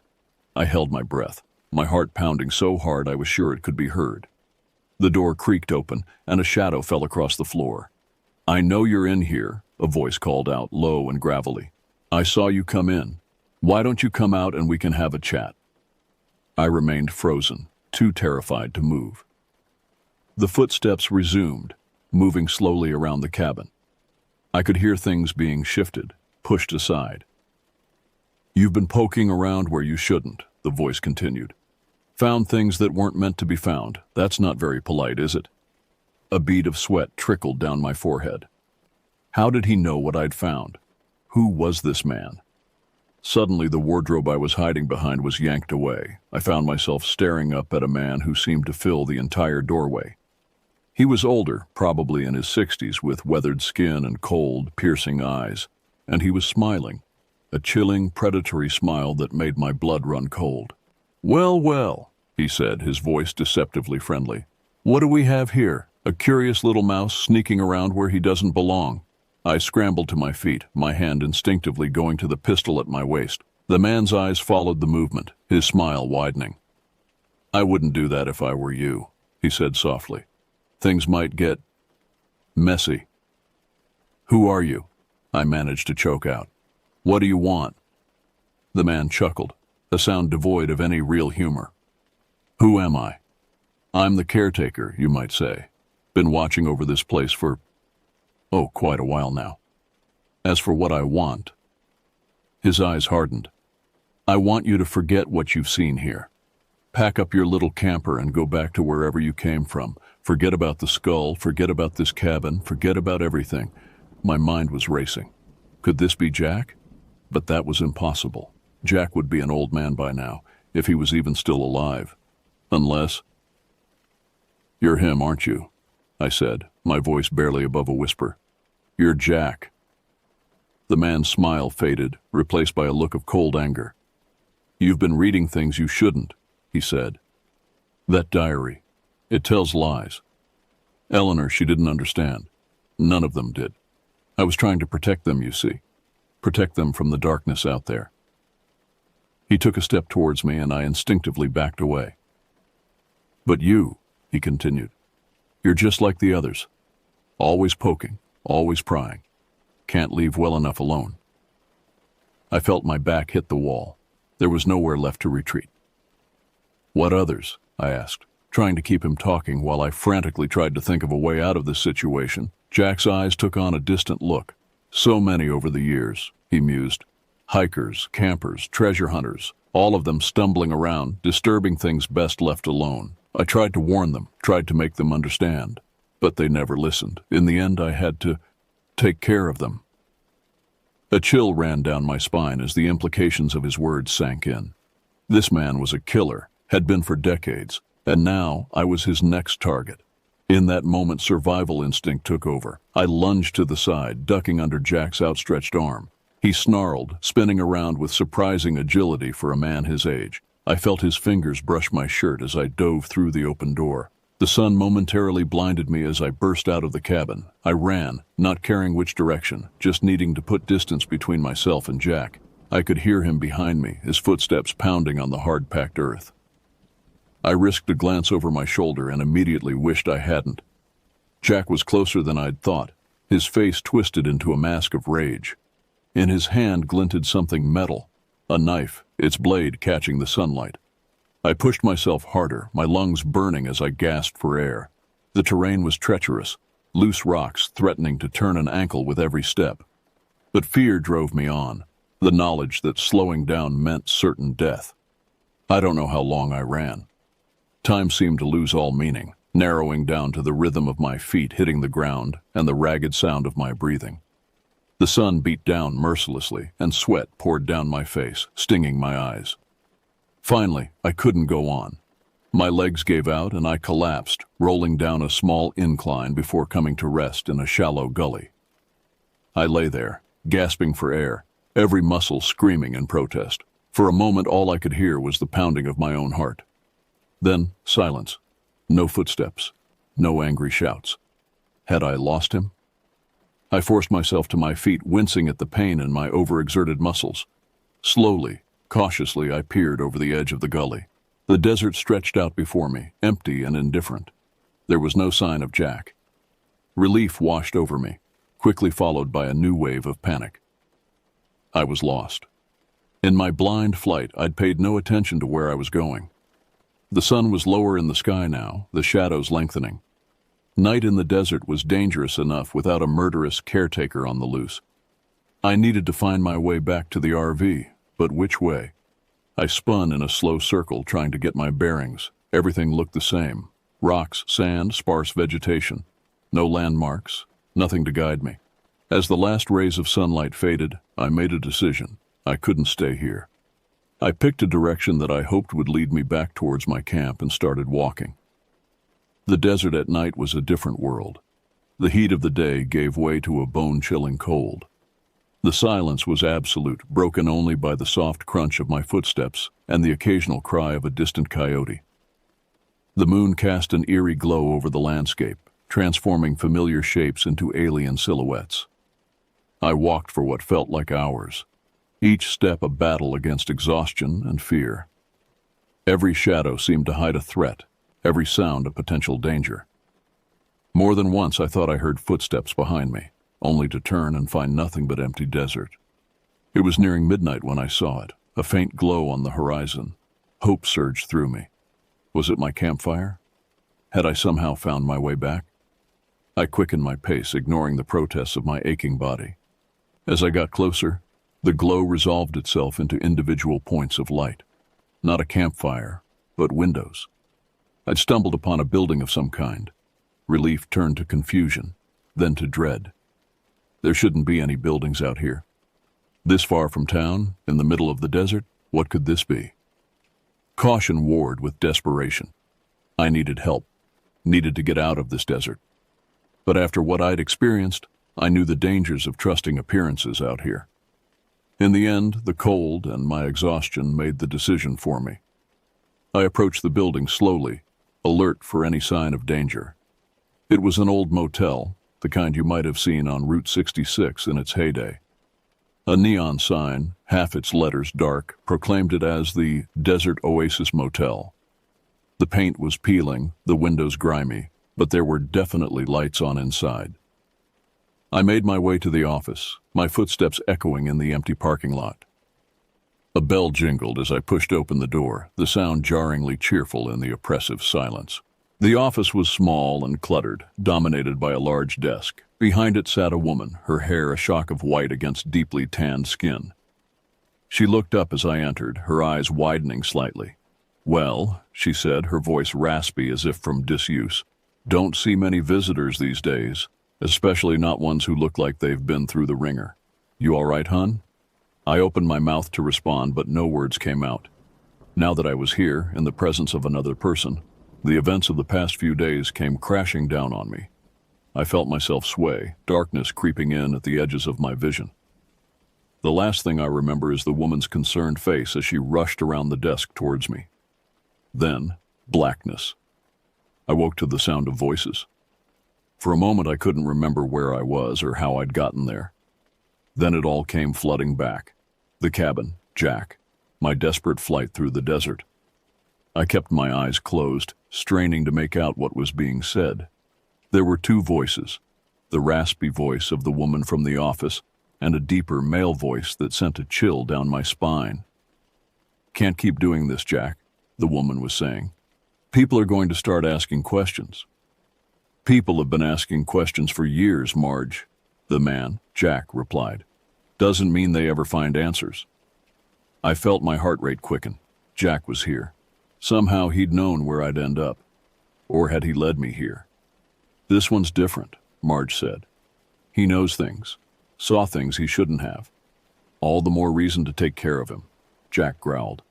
"Can't have him running back to civilization with tales of what he's seen. You know what's at stake." There was a long pause. When Marge spoke again, her voice was resigned. "Fine, but make it quick and clean. I'm tired of scrubbing blood out of the carpets." I heard footsteps approaching, and I knew I was out of time. I opened my eyes, taking in my surroundings in a split second. I was in a motel room, lying on a bed. The door was to my left, about 10 feet away. As the doorknob began to turn, I launched myself off the bed. I hit the door just as it was opening, slamming it back into whoever was on the other side. There was a grunt of pain and surprise. I didn't wait to see who it was. I ran, my bare feet slapping against the cold concrete of the walkway. Behind me, I could hear shouts and the sound of pursuit. The parking lot was just ahead. If I could make it there, maybe I could find a car, something to get me out of here. I was halfway across the lot when headlights suddenly blazed to life, momentarily blinding me. I threw up a hand to shield my eyes, stumbling to a halt. The driver's door of the truck opened and a figure stepped out. As my eyes adjusted, I saw it was a man in a police uniform. Relief flooded through me. "Help!" I shouted. "Please, you have to help me." The officer approached slowly, one hand resting on his holstered weapon. "Sir," he said calmly, "I'm going to need you to calm down and explain what's going on." Words poured out of me in a rush. I told him about the skull I'd found, the cabin, Jack's pursuit, and my flight through the desert.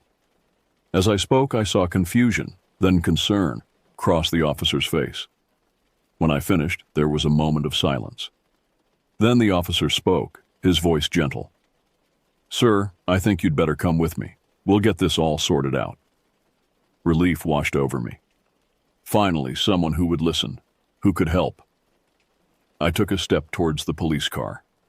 A sharp pain exploded in the back of my head. The world tilted, then went dark. I drifted in and out of consciousness.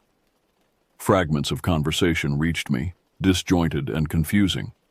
Really necessary? Can't risk it, too much at stake. Dump him out past the old mines? No one goes out there anymore. I felt myself being moved, the sensation of being in a moving vehicle. Then stillness, and the feel of rough ground beneath me. When I finally managed to open my eyes, I was alone. The desert stretched out around me, vast and uncaring. In the distance, I could see the headlights of a vehicle receding, growing smaller until they disappeared over the horizon. I tried to move and found that I couldn't. My wrists and ankles were bound with duct tape. Panic rose in my throat, threatening to choke me. As the full moon rose higher in the sky, casting its cold light over the desert, a terrible realization settled over me. No one knew where I was. No one was coming to look for me. Out here, in the vastness of the desert, I was utterly, terrifyingly alone. The desert holds many secrets. Some are written in the rocks and sand, waiting to be discovered by those who know how to read them. Others are darker, hidden away in forgotten cabins and remote motels. And some secrets, like the fate of a curious librarian who ventured too far into the wilderness, are destined to remain forever unknown, lost in the endless expanse of sand and sky. As consciousness began to fade once more, my last thoughts were of the city I'd left behind. The noise, the crowds, the constant bustle that I'd been so eager to escape now seemed like a distant paradise. In my search for solitude, I'd found something far more terrifying, a silence so complete, so absolute that it threatened to swallow me whole. The desert wind picked up, whispering across the sand. In its soft susurration, I thought I heard a voice, Jack's voice, repeating the warning he'd given me in the cabin. "Forget what you've seen here. Forget about the skull, forget about the cabin, forget about everything. But as the darkness closed in, I knew that forgetting was a luxury I would never have. The desert had claimed me, body and soul, and its secrets would be mine to keep for eternity.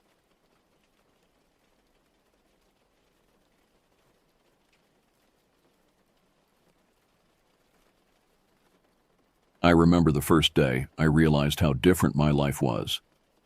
Not because of some grand adventure, but because of the small, significant moments that piled up to define my existence. It was a Tuesday, and I had just set out on my much-anticipated RV camping trip. I loved the freedom it gave me, a break from the monotony of everyday life.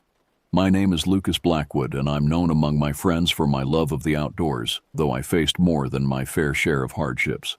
I decided to camp near the banks of the Shenandoah River, a serene spot known for its picturesque views and tranquil environment. The late spring air was crisp, filled with the sense of blooming flowers and freshly cut grass. My RV was parked in a small clearing surrounded by tall oaks, their leaves rustling softly in the breeze. By noon, I had set up my campsite and was enjoying a simple lunch. The world seemed at peace, and so was I. I spent the afternoon fishing, catching a couple of sizable trout which I planned to grill for dinner. As the sun began to set, painting the sky with hues of orange and pink, I settled by the fire with a book in hand. It was around this time that I noticed a figure in the distance. At first, it was just a shadow moving among the trees, but as it drew closer, I saw it was a man, perhaps in his mid-30s, with a rugged look and an intense expression. He approached my campsite cautiously, his eyes scanning the area as if looking for something or someone. "Evening," I called out, trying to sound friendly. "Beautiful spot, isn't it?" He nodded but didn't respond. His silence was unnerving. He wore a worn-out jacket and heavy boots, which suggested he had been traveling through the woods for some time. "Can I help you with something?" I asked, keeping my tone neutral. "I'm looking for my brother," he finally said, his voice rough.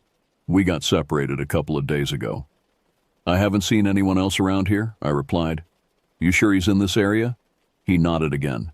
"Yeah, he's around here somewhere. Name's Daniel. If you see him, let him know Owen's looking for him." I agreed to keep an eye out and offered him some food and water, which he declined before disappearing back into the woods. His visit left me uneasy, but I shrugged it off. People got lost in the woods all the time. It wasn't unusual for them to ask for help. As night fell, I retreated into my RV, locking the doors behind me. I was ready for a good night's sleep after the long day, but sleep wouldn't come easily. I kept hearing noises, twigs snapping, leaves rustling, though I told myself it was just the wildlife. Around midnight, I heard a distinct knock on my RV door. My heart pounded as I grabbed the flashlight and cautiously approached the door. "Who's there?" "It's me, Owen. I think I found him." I opened the door slightly, the beam of my flashlight cutting through the darkness. Owen's face was pale, his eyes wide with fear. "What's wrong?" "Come with me. You need to see this." I grabbed my jacket and followed him into the woods. We walked in silence, the only sound being the crunch of leaves under our boots. After what felt like an eternity, we reached a small clearing. Owen pointed to the ground and my blood ran cold. There, lying face down in the dirt, was a body. I knelt down, my hands trembling as I checked for a pulse. There was none.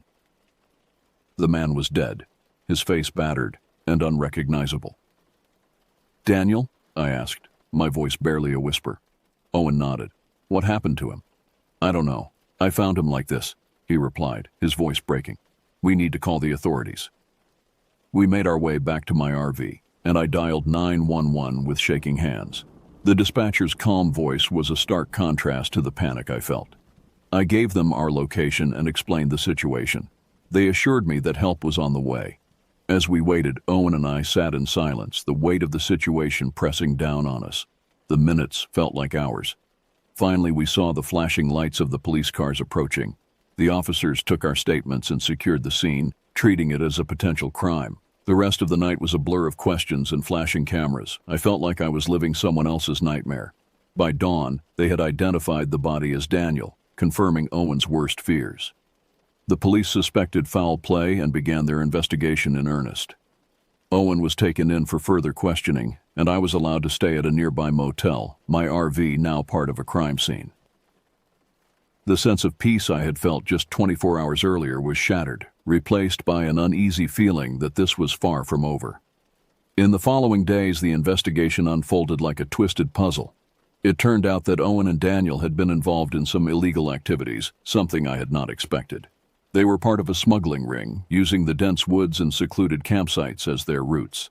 Daniel's death was likely a message from their associates, a warning to Owen. I kept my distance from the investigation, but the details trickled in through the news and occasional visits from the detectives. I learned that the smuggling ring was more extensive than anyone had realized, involving not just drugs, but also weapons and other illicit goods. The authorities were cracking down hard, using Daniel's murder as leverage to dismantle the operation. One evening, about a week after the incident, I was packing up my things to head home when I received an unexpected visitor. Detective Harris, a no-nonsense woman with sharp eyes and a steely demeanor, knocked on my motel room door. "Mr. Blackwood, we need to talk," she said, flashing her badge. "Of course, Detective. What's this about?"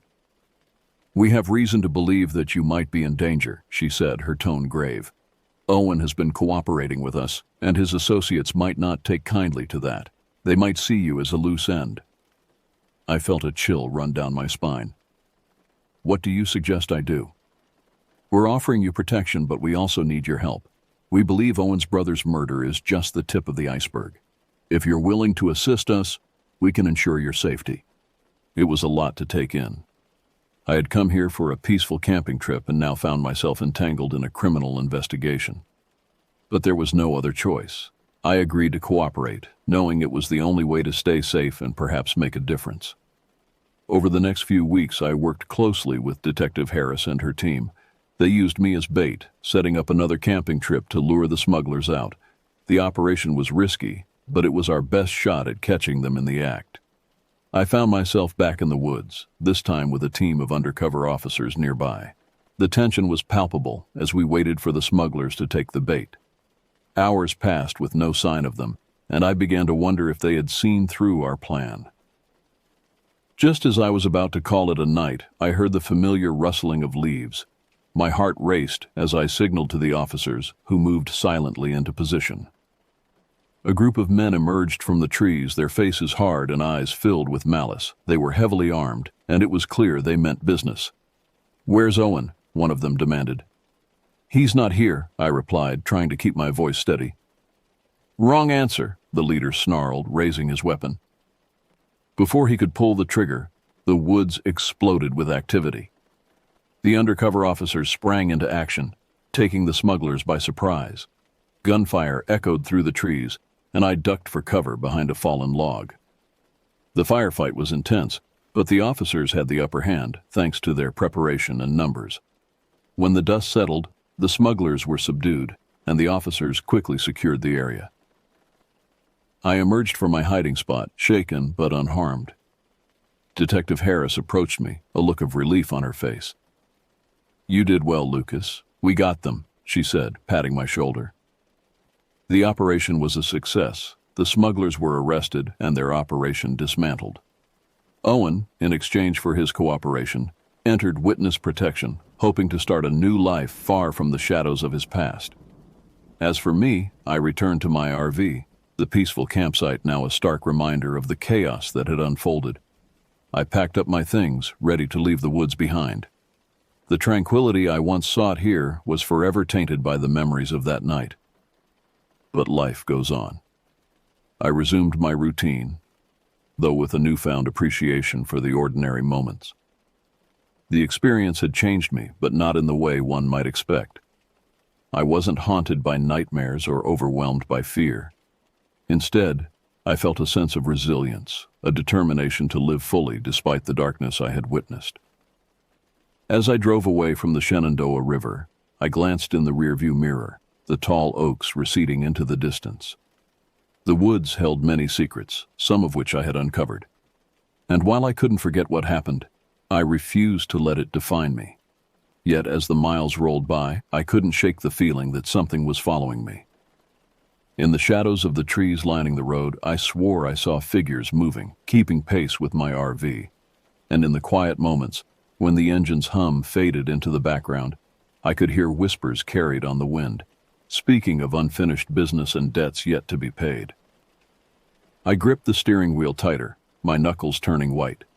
The horror I thought I'd left behind in those woods was far from over. It had merely changed form, becoming a shadow that clung to me, a presence that waited in the corners of my vision, biding its time. As night fell and the road stretched endlessly before me, I realized that my journey into darkness had only just begun. The woods may have held secrets, but the real terror was what I had brought out with me, a knowledge that there were things in this world far more sinister than I had ever imagined, and they now knew my name. The horror story of my life wasn't ending. It was evolving, growing, spreading its tendrils into every aspect of my existence. And as I drove on into the night, I couldn't help but wonder, when would the next chapter begin and what nightmares would it bring?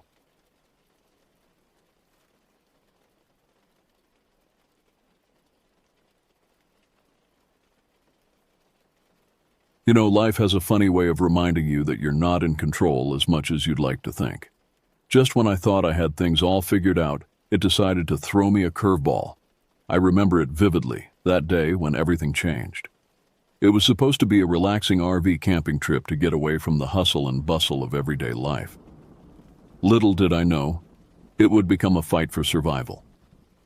I've always enjoyed the solitude of nature, the peace and quiet that comes with being far from the city's noise. My RV was parked at a secluded spot in Blackwood National Forest, nestled deep in the heart of Montana. This place was perfect, dense trees, a crystal-clear stream nearby, and not a soul in sight. I was looking forward to a week of fishing, hiking, and maybe a bit of reading by the campfire. My name is Alex Morgan, and I'm a 35-year-old software developer from Seattle. After a particularly stressful project at work, I decided to take some time off and reconnect with nature. I'd always been an outdoors enthusiast, but the demands of my career had kept me chained to my desk for far too long. This trip was meant to be my reset button, a chance to clear my head and recharge my batteries. As I set up camp on that first day, I couldn't help but feel a sense of excitement mixed with trepidation. The forest around me was alive with the sounds of birds chirping and leaves rustling in the gentle breeze. The air was crisp and clean, filled with the scent of pine and earth. It was a stark contrast to the sterile environment of my office, and I found myself taking deep breaths, savoring the change. I spent the first couple of days settling into a rhythm. I'd wake up early, brew a pot of coffee on my portable stove, and watch the mist rise from the nearby stream as the sun peeked through the trees. Then I'd grab my fishing rod and try my luck in the clear waters, more often than not managing to catch something for dinner. In the afternoons, I'd explore the surrounding forest, taking care to mark my trail so I wouldn't get lost. The trees here were ancient, their gnarled trunks and sprawling canopies creating a cathedral-like atmosphere. I found myself speaking in hushed tones, as if afraid to disturb the sanctity of this place. As night fell, I'd return to my campsite, build a fire, and lose myself in the pages of a book I'd brought along, a collection of horror stories by H.P. Lovecraft. In retrospect, perhaps not the best choice for a solo camping trip in the wilderness, but I've always enjoyed a good scare. Little did I know that real horror was lurking just beyond the flickering light of my campfire. It was on the third day that things took a turn for the strange. I had spent the morning fishing and was making my way back to camp when I noticed something odd. A metallic glint caught my eye, coming from the underbrush across the stream. Curiosity piqued. I carefully made my way across the water, my boots slipping on the moss-covered rocks. Pushing through the dense foliage, I came upon an old rusted metal box, half buried in the dirt. It looked like it had been there for years, the metal corroded and covered in a thick layer of grime. I pulled it out, feeling a mixture of excitement and apprehension. What could be inside? Lost treasure? Old mementos? Or something more sinister? Using a rock, I managed to pry open the box. Inside, I found a collection of items that seemed to belong to another time. There were faded photographs, yellowed with age, showing a young couple. They were smiling and happy, clearly in love. The man had a rugged, outdoorsy look about him, with a thick beard and piercing eyes.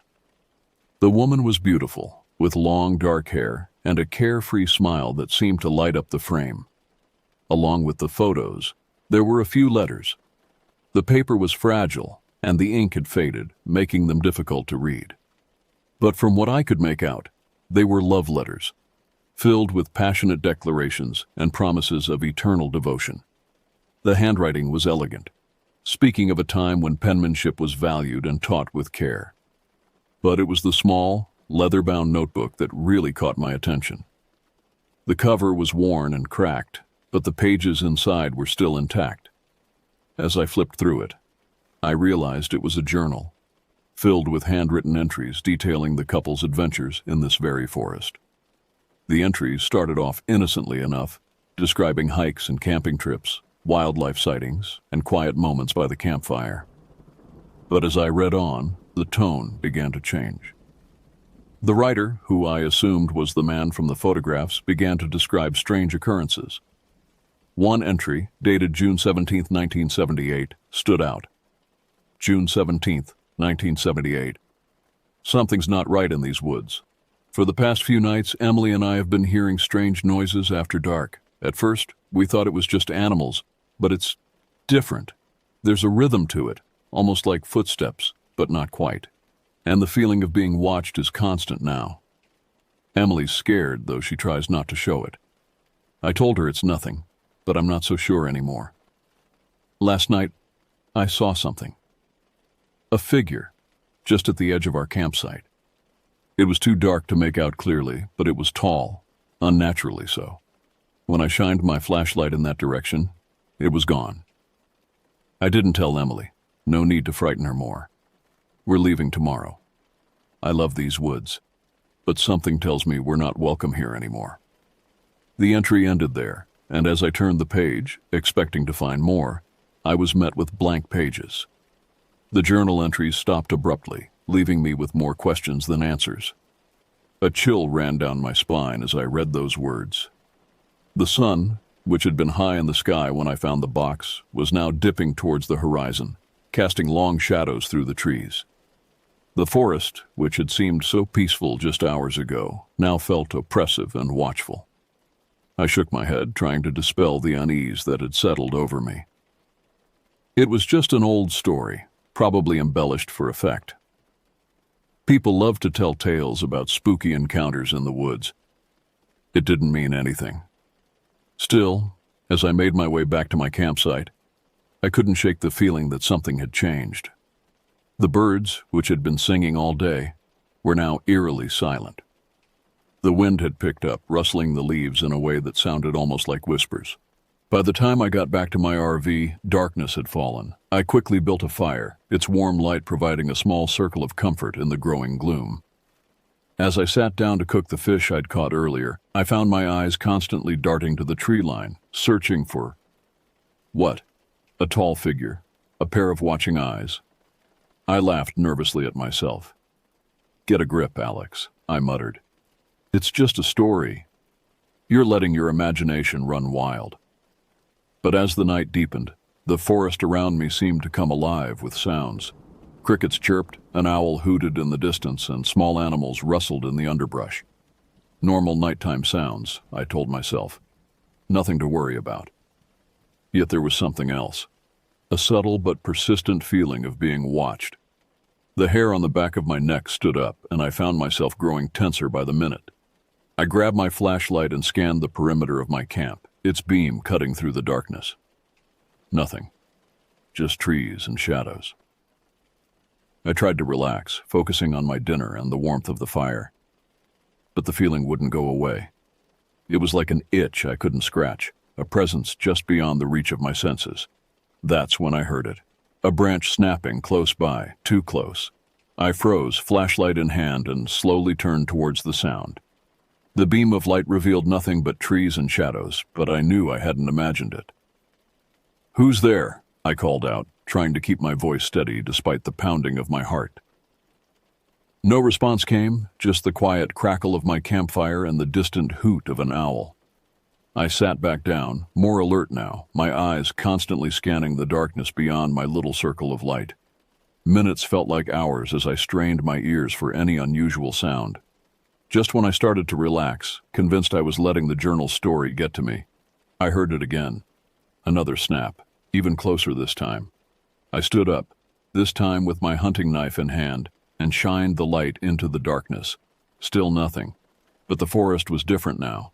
The air felt thick, charged with an energy I couldn't explain.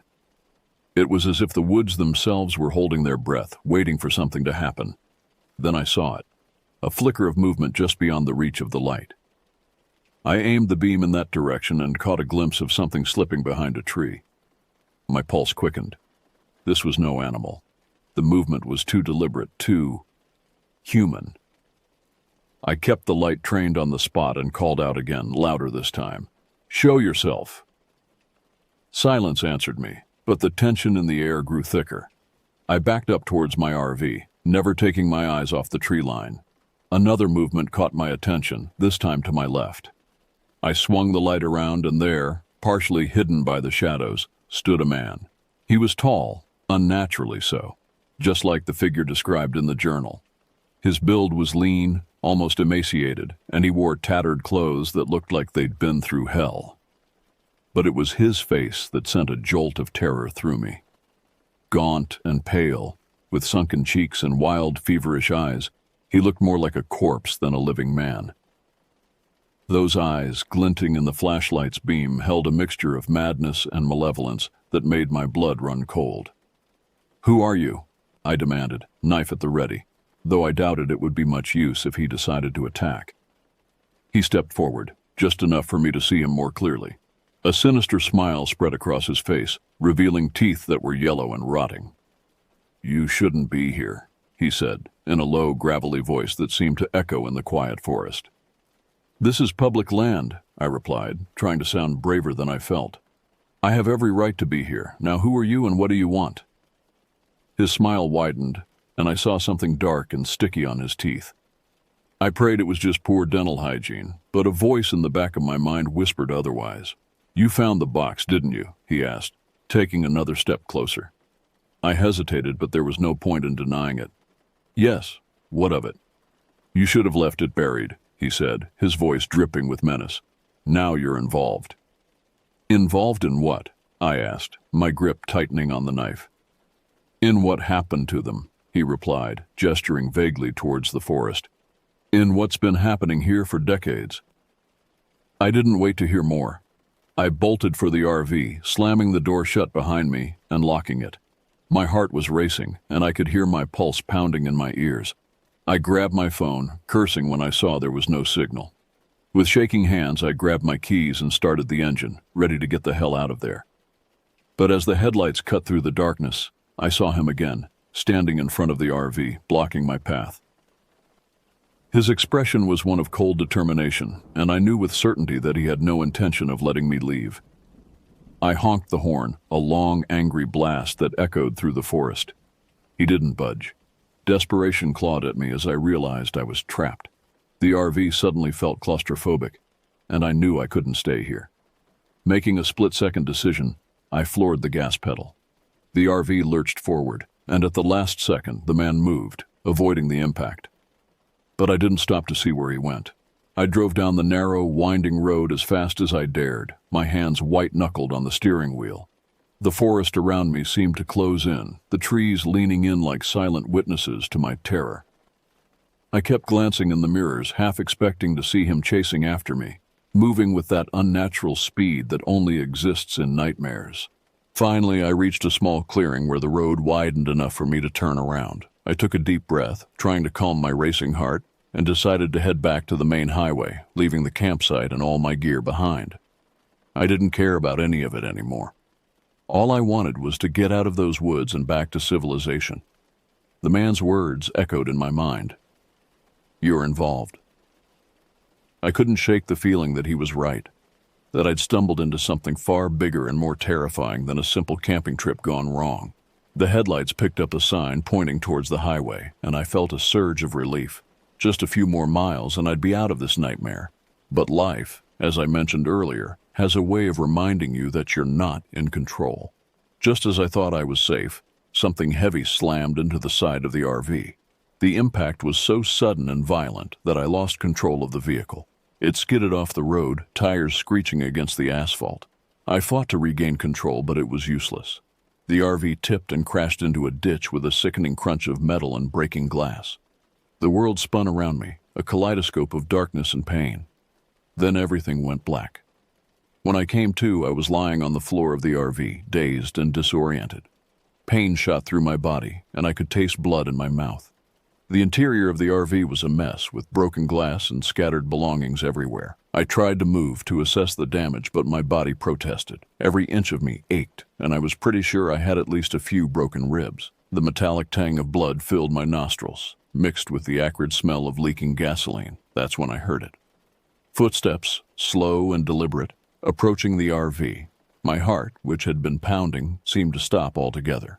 I knew who it was before I saw him.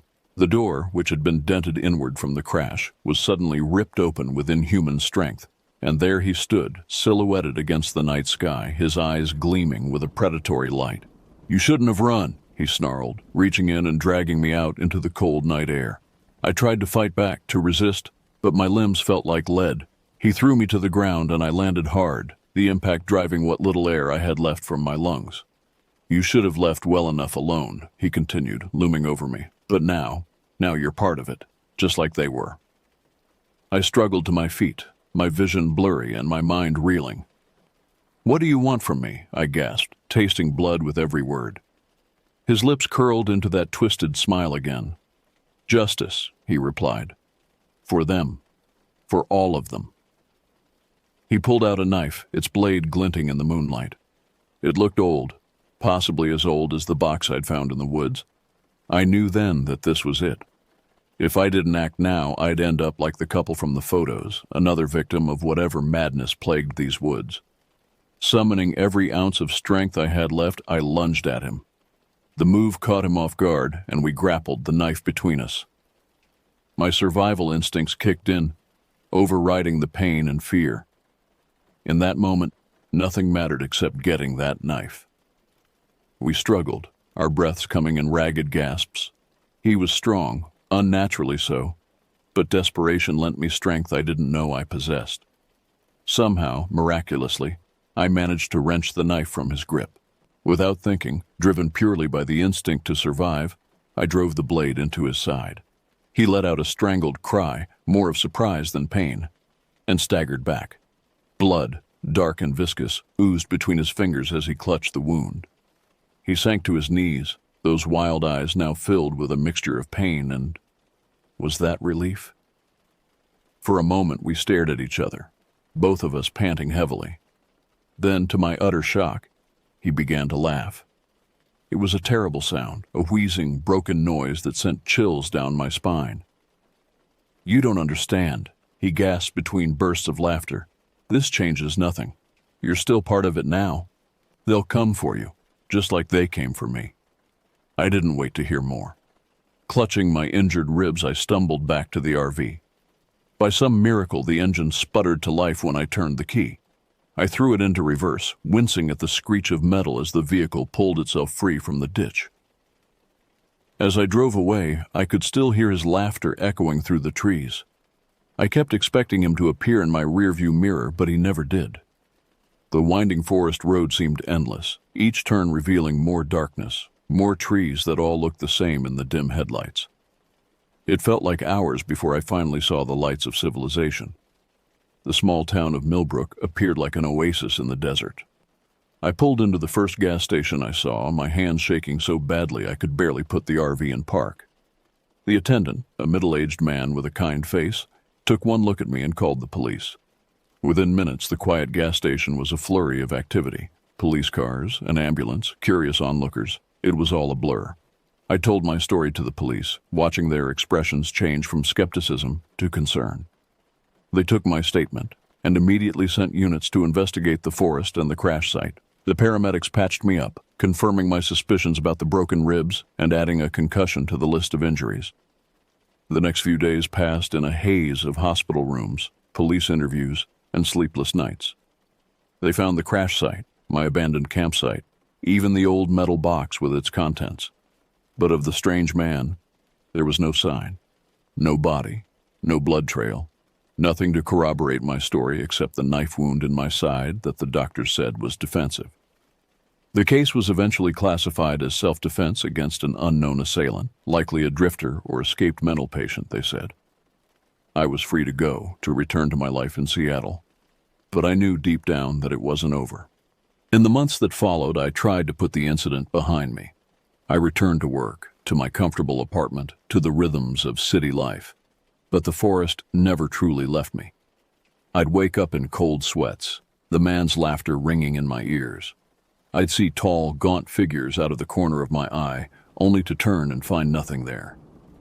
And then the dreams started. Vivid, terrifying dreams of running through endless woods, of voices whispering from the shadows, of hands reaching out to grab me. In these dreams, I'd often find myself back at that campsite staring at the old metal box. But when I opened it, instead of photos and letters, I'd find only darkness. A darkness that seemed to go on forever, threatening to swallow me whole. I've thought a lot about that trip, about the man and his obsession with the past, about the couple in the photos and what might have happened to them. Maybe he was right. Maybe I should have left the box buried, should have never set foot in those woods. But curiosity is a powerful force, and sometimes it leads us down paths we can never truly leave. I haven't been back to Blackwood National Forest since that night. Maybe one day I will, to face whatever is waiting for me there, but not today. Not yet. For now, I'm content with the memories of a peaceful camping trip that turned into a fight for my life. I've taken up writing, putting my experiences down on paper in an attempt to make sense of them. It helps sometimes. Other times, it feels like I'm just inviting the darkness in. As I sit here typing these words, I can't shake the feeling that I'm being watched, that somewhere in the shadows just beyond my perception, something is waiting for me to let my guard down, to forget what happened in those woods. But I won't forget.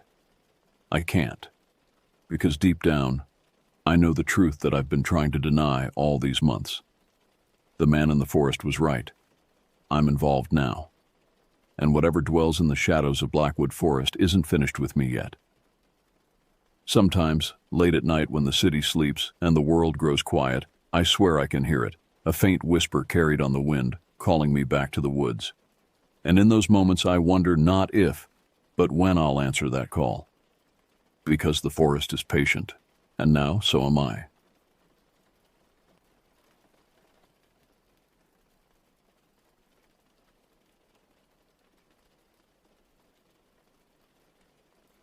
The GPS lost signal somewhere between Ironwood and Silver City, leaving us with nothing but printed maps and the fading October sun to guide us toward Porcupine Mountains Wilderness State Park. I watched the forest grow denser through the passenger window, the hardwoods giving way to towering pines that seemed to lean over the road like curious giants. My name is Ryan Brennan, and at 32, I thought I'd seen enough wilderness to handle anything Michigan's Upper Peninsula could throw at us. Benjamin sat behind the wheel of his battered SUV, drumming his fingers against the steering wheel to some tune only he could hear. At 6'3", with a beard that hadn't seen a razor in months, he looked more like a mountain man than the software developer he actually was. "We should hit the visitor center in about 20 minutes, he announced, checking the odometer against his handwritten notes. In the back seat, Gregory stared out at the passing trees, his reflection ghost-like in the window glass. The divorce papers had been finalized 3 weeks ago, and this trip was supposed to be his escape from the empty apartment that still smelled like her perfume. He'd lost weight, his cheeks hollow beneath 3 days of stubble, and his usual chatter had dried up somewhere around Milwaukee. The visitor center appeared suddenly around a bend, a modest log building with a green metal roof and a parking lot that held only 2 other vehicles. The October tourist season was winding down, leaving the park to serious hikers and the occasional hunter. We climbed out, stretching muscles cramped from the 5-hour drive, breathing air so clean it made our city lungs ache. Inside, a ranger sat behind the information desk, her nameplate reading S. Patel. She looked up from a stack of trail reports, taking in our appearance with the practiced eye of someone who'd seen too many unprepared city folks venture into the backcountry. Her gaze lingered on Gregory's designer jeans and Benjamin's worn Converse sneakers. "Picking up a reservation?" she asked, though something in her tone suggested she already knew the answer. "Mirror Lake Cabin 4, Benjamin replied, sliding his confirmation email across the counter. 3 nights. Ranger Patel's expression shifted subtly, a tightening around her eyes that made my stomach drop. She pulled out a laminated map, spreading it across the counter. "That's one of our most remote cabins. 7 miles in, no amenities except what you carry. You boys have backcountry experience?" I stepped forward, trying to project confidence I didn't entirely feel. "I've done plenty of hiking. We've got all the gear we need." She studied us for another moment before nodding slowly. "Trail starts here," she said, marking the trailhead with a red pen. "Follow the blue blazes. Should take you about 4 hours with full packs, longer if you're not used to the elevation changes. You'll want to get there before dark. Sun sets at 6:47 tonight." She traced the route with her finger, pointing out landmarks. Trappers Falls at mile 2, the old growth pine stand at mile 4, the final ridge before Mirror Lake. Cell service drops off about a mile in. We've got a radio at the cabin for emergencies, but it's been temperamental lately. Weather's been playing havoc with the equipment. "Any wildlife concerns?" I asked, remembering stories of black bears in the area. "Bears are mostly dormant by now, getting ready for winter. You might see deer, maybe a moose if you're lucky. The usual precautions: hang your food, make noise on the trail." She paused, seeming to weigh her next words carefully. "Just stay on the marked trail. Easy to get turned around out there, especially this time of year when the leaves are down." We gathered our permits and emergency contact forms, the bureaucracy of wilderness access. As we turned to leave, Ranger Patel called out one more time. "Check in when you get back Sunday. If we don't hear from you by noon Monday, we send out search teams." The words hung in the air like a promise or a threat. The trailhead parking area held only our vehicle, the emptiness somehow more unnerving than reassuring. We distributed the weight between our packs: food, water purification tablets, sleeping bags rated for 20 degrees, emergency supplies that seemed excessive until you needed them. Gregory struggled with his pack's hip belt, and I helped him adjust the straps, noticing how his hands trembled slightly. "You okay?" I asked quietly. He forced a smile that didn't reach his eyes. "Just need to walk, clear my head." The first mile lulled us into false confidence. The trail was wide and well-maintained, following an old logging road through second-growth forest. Maple and birch trees formed a canopy overhead, their remaining leaves glowing amber in the afternoon light.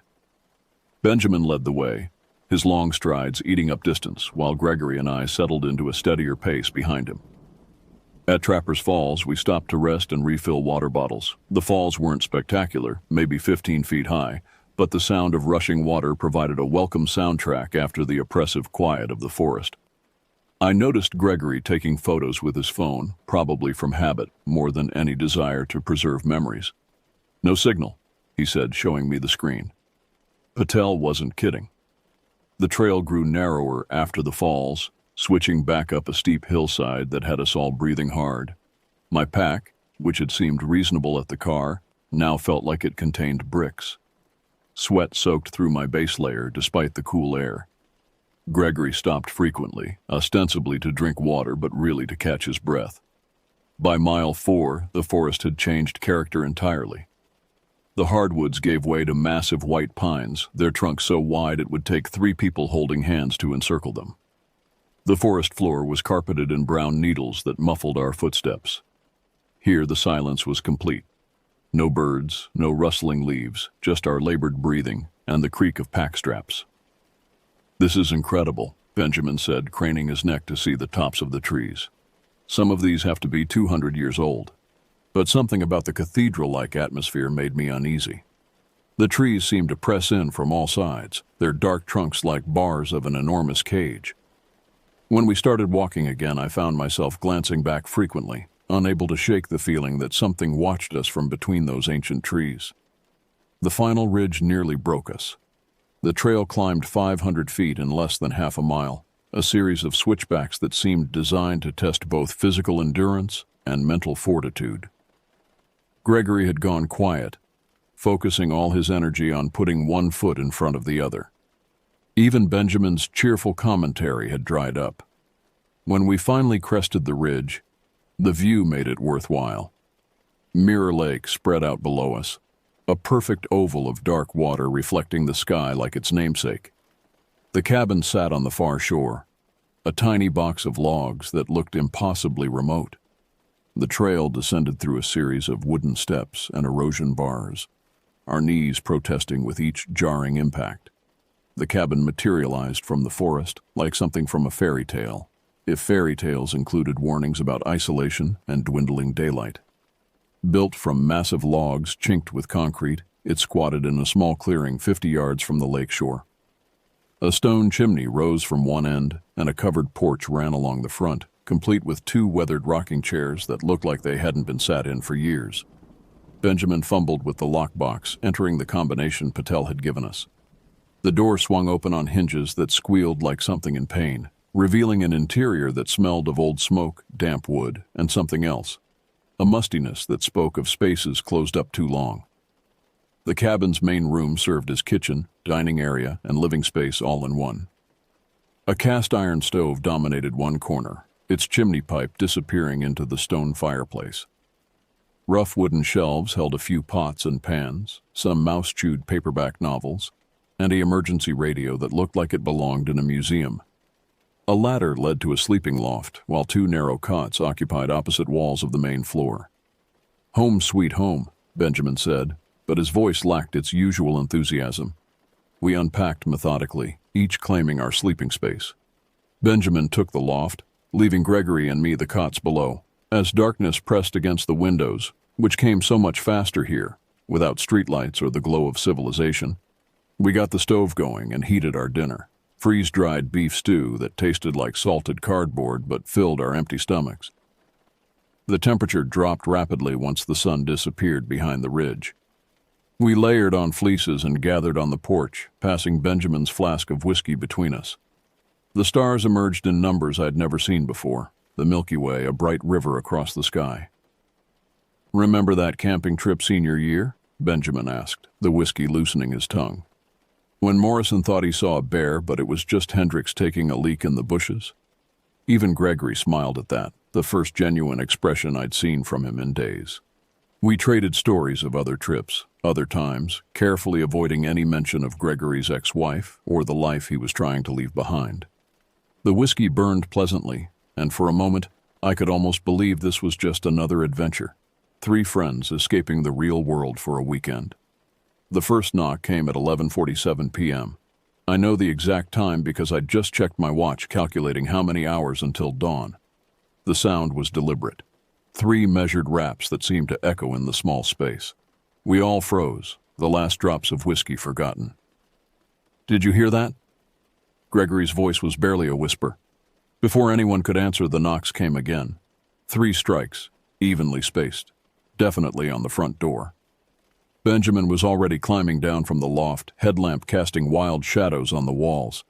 "Someone might need help," he said, though his voice betrayed his uncertainty. He approached the door slowly, hand extended like he was approaching a wild animal.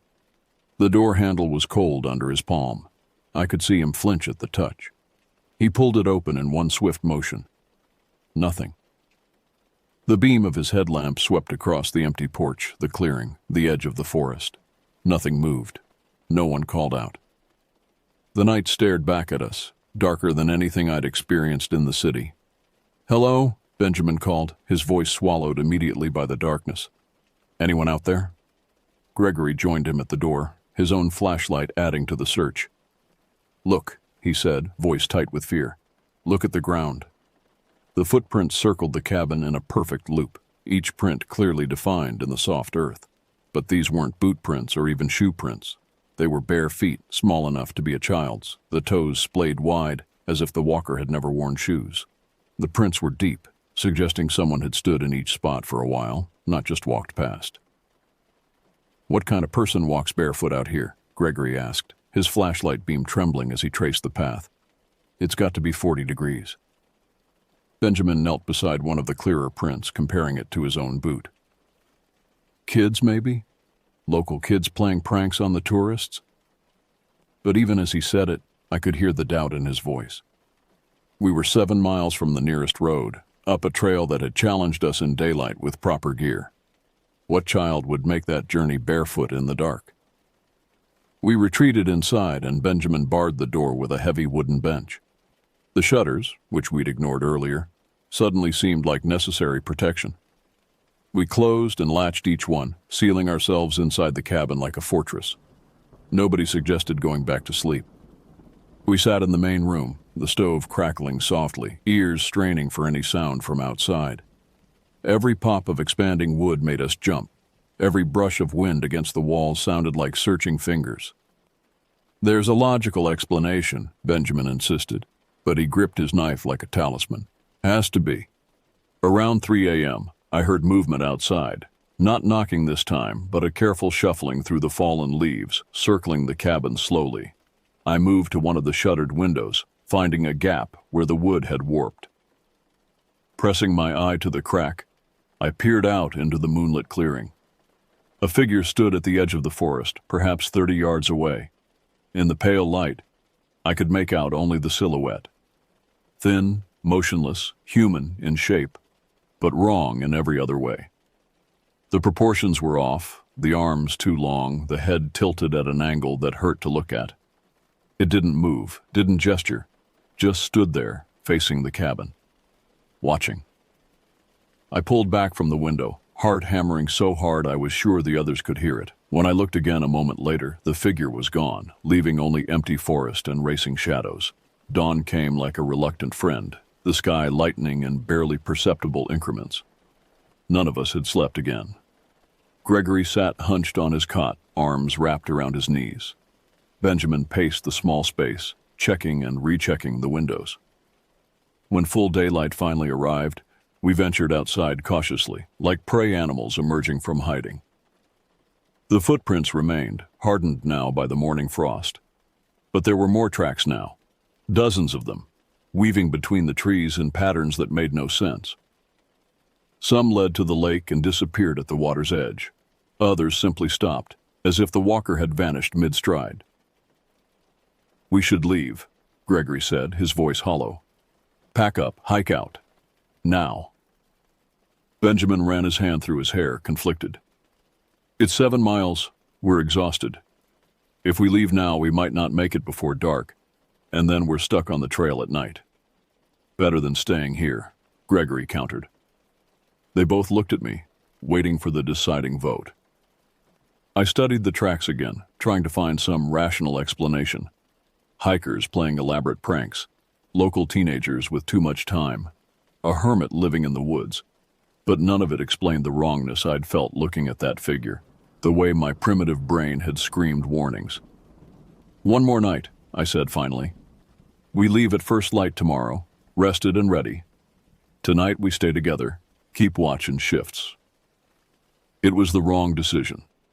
I know that now, but at the time it seemed like the rational choice, the safe choice. How wrong I was. We spent the daylight hours in preparation and denial. Benjamin insisted on gathering firewood, attacking the task with manic energy, as if keeping busy could ward off whatever had visited us in the night. Gregory cleaned and organized our gear obsessively, checking and rechecking supplies we wouldn't need until the hike out. I tried the emergency radio, but got only static across all channels, the mountains blocking any signal. The day felt wrong from the start. The forest was too quiet, no birds, no squirrels. Even the insects seemed to have vanished. The lake lay still as glass, reflecting a sky that couldn't decide between sun and clouds. We stuck close to the cabin, nobody willing to venture far alone. Around midday, I noticed Benjamin had stopped chopping wood. He stood frozen, axe half raised, staring into the trees. "Did you see that?" he asked when I approached. "See what?" "Movement. Between those pines." He pointed with the axe handle, like someone ducking behind the trunk. We watched for several minutes, but nothing appeared. Still, the feeling of being observed intensified. Every direction I looked, I felt eyes on my back. The sensation was so strong that I found myself spinning in circles, trying to catch our watchers in the act. Gregory emerged from the cabin, pale and shaking. "My food," he said. "The energy bars I left on my cot. They're gone." We searched the cabin thoroughly, checking packs and shelves. The bars hadn't been misplaced. They were simply gone. No sign of mice or other animals. The door had been barred from the inside. The shutters remained latched. "Maybe you ate them and forgot," Benjamin suggested weakly. Gregory's laugh had an edge of hysteria. "Right. I sleepwalked and ate 6 energy bars. That makes sense." As afternoon wore toward evening, our nerves frayed further. Every normal forest sound became sinister. A branch falling made us all jump. The lap of waves on the shore sounded like whispered words. We gave up any pretense of enjoying the wilderness, huddling instead near the cabin like survivors of a shipwreck. The sun dropped toward the horizon with alarming speed. We built the fire larger than necessary, the flames pushing back the gathering darkness. Nobody wanted to go inside until absolutely necessary. The cabin, which should have been our shelter, felt more like a trap. "Tomorrow," Benjamin said firmly. "First light. We're gone. We'll jog if we have to." We forced down another meal of rehydrated camping food, the taste like ash in our mouths. The temperature plummeted as soon as the sun disappeared, our breath forming clouds in the firelight. Finally, we couldn't delay any longer. We banked the fire and retreated inside. Benjamin barricaded the door again, adding a second bench for good measure. We checked every shutter, every potential entry point. The stove glowed cherry red, but its warmth couldn't touch the cold that had settled in our bones. The knocking started at 9 p.m., while there was still a hint of light in the western sky. This time, the knocking came from everywhere at once. The walls, the door, the shutters, even the floorboards beneath our feet vibrated with the rhythmic pounding. It wasn't violent or aggressive. Somehow that made it worse.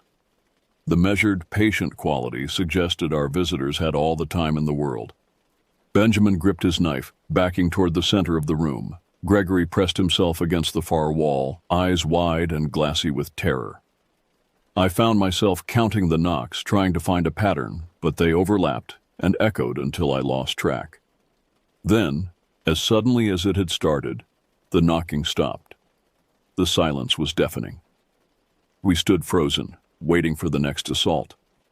Minutes ticked by with agonizing slowness. Then Gregory doubled over, hands pressed to his stomach. "I need the outhouse," he gasped. "Hold it," Benjamin said immediately. "Nobody goes outside." "I can't." Gregory's face was gray with pain. "Something I ate. I have to go. Now." He lurched toward the door before we could stop him, throwing aside the benches with desperate strength. The door banged open, and he stumbled out into the darkness, flashlight bobbing wildly as he ran toward the outhouse. Benjamin and I stood in the doorway, watching his light grow smaller. The outhouse was only 50 yards away, but it might as well have been miles. We waited, counting heartbeats, straining to hear any sound beyond our hammering pulses. 5 minutes passed, then 10. "Gregory?" Benjamin called, his voice cracking. "You okay?" No answer. The forest had swallowed all sound. "I'm going after him," Benjamin said, grabbing his own flashlight.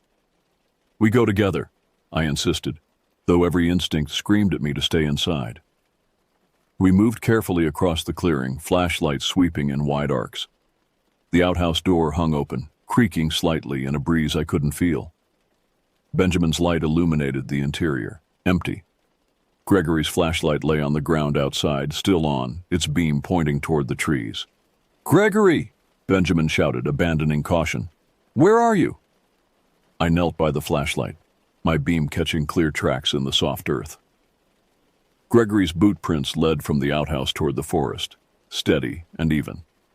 No signs of struggle, no drag marks. He had simply walked away. Why would he go into the woods? Benjamin's voice held a note of panic I'd never heard before. I followed the tracks to the tree line, where they disappeared into the undergrowth. The forest beyond was a wall of darkness our lights couldn't penetrate. Calling Gregory's name brought no response, only the sense that things in the darkness were listening, waiting. We searched for an hour, widening circles around the cabin, but found nothing more. No torn clothing, no signs of violence. Just those steady footprints leading into the trees and vanishing. Finally, exhausted and terrified, we retreated to the cabin. Benjamin slumped in a chair, head in his hands. We have to go for help. Now, dark or not. We'd never make it, I said, though I wanted nothing more than to run. 7 miles in the dark, exhausted, panicked, we'd get lost or worse. Worse than Gregory? I had no answer for that. We spent the rest of the night in tense vigilance, taking turns at the window, watching for any sign of our friend. The knocking didn't return, which was somehow worse than if it had. The silence felt expectant, like the forest was digesting what it had taken and deciding if it wanted more. First light found us already packed and ready.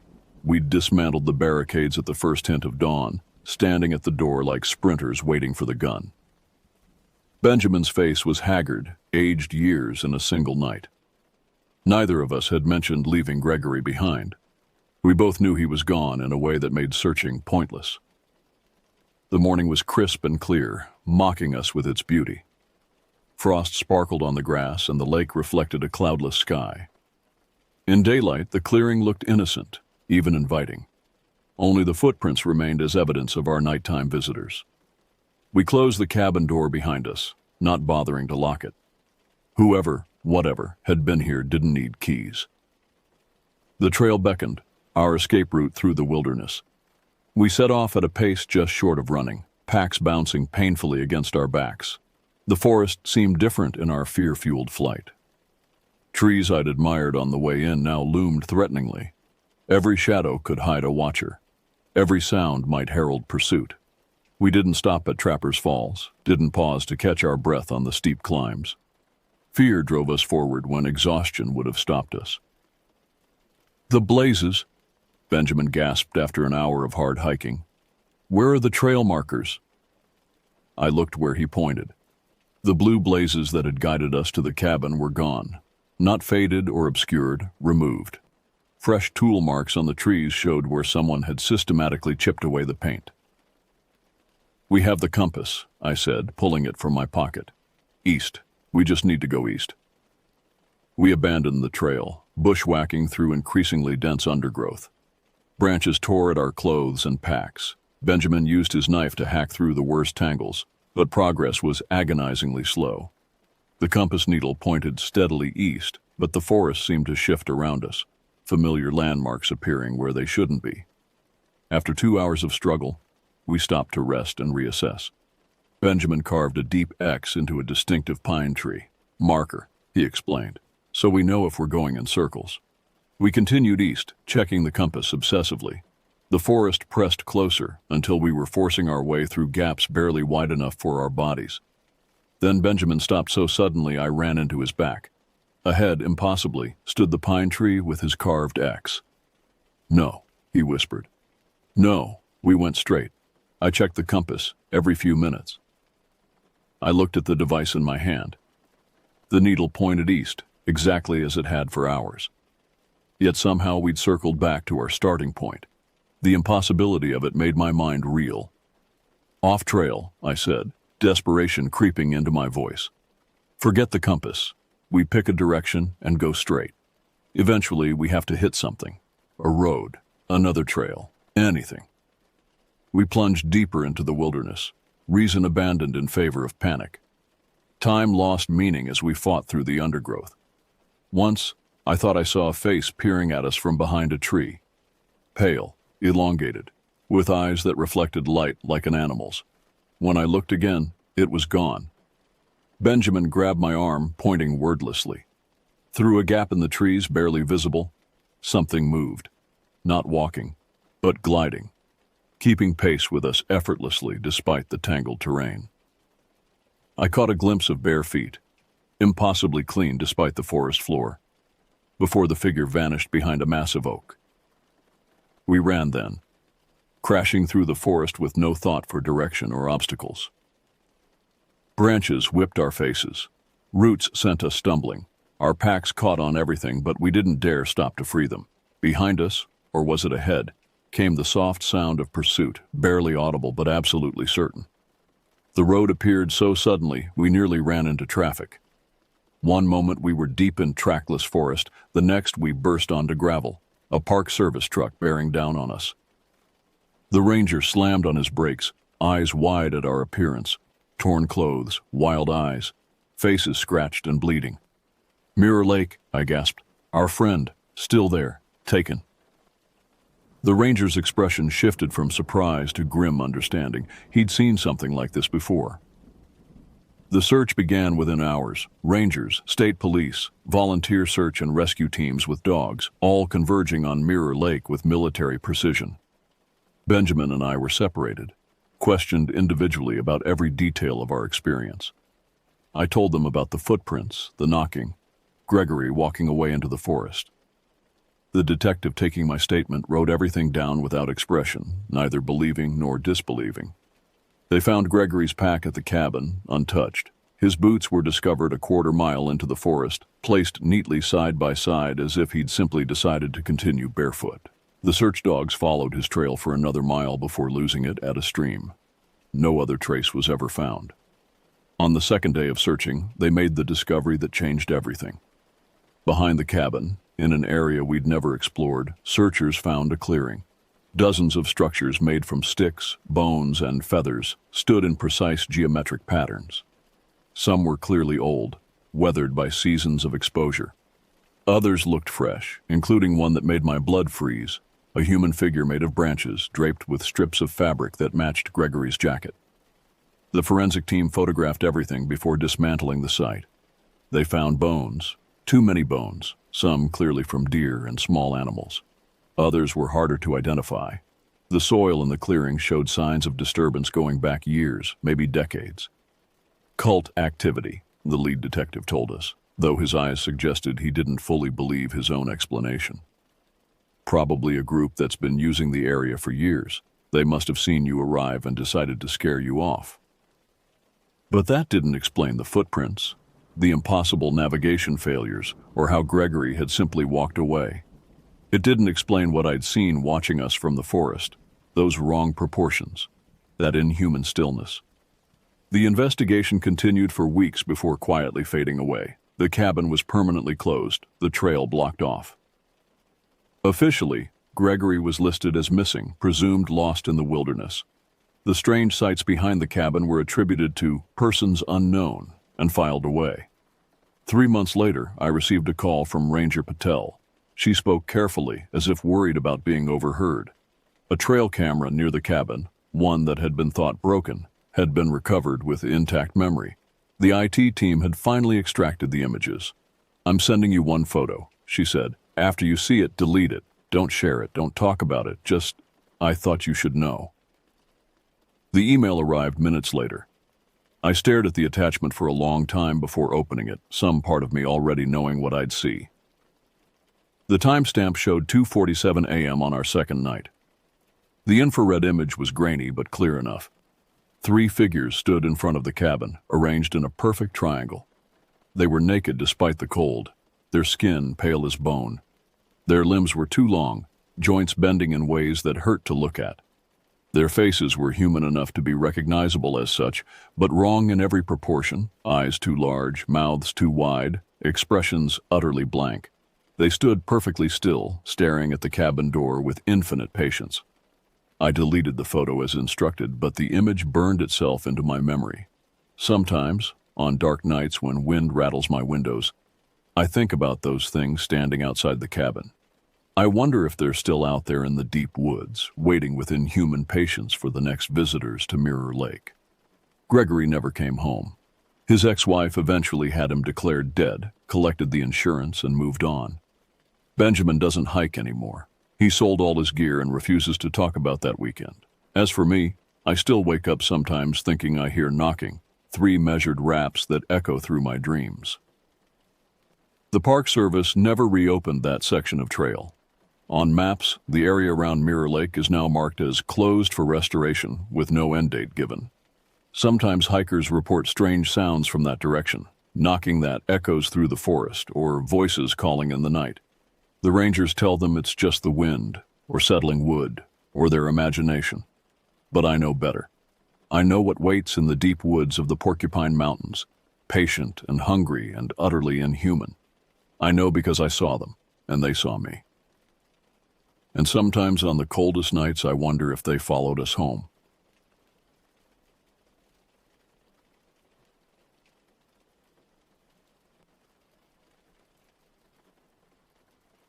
It had been 6 years since Gabriel disappeared into Olympic National Forest.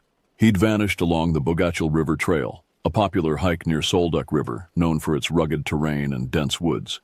Gabriel spent 27 days lost before rangers found him alive, barefoot, and wrapped in someone else's sleeping bag, nearly 10 miles off trail.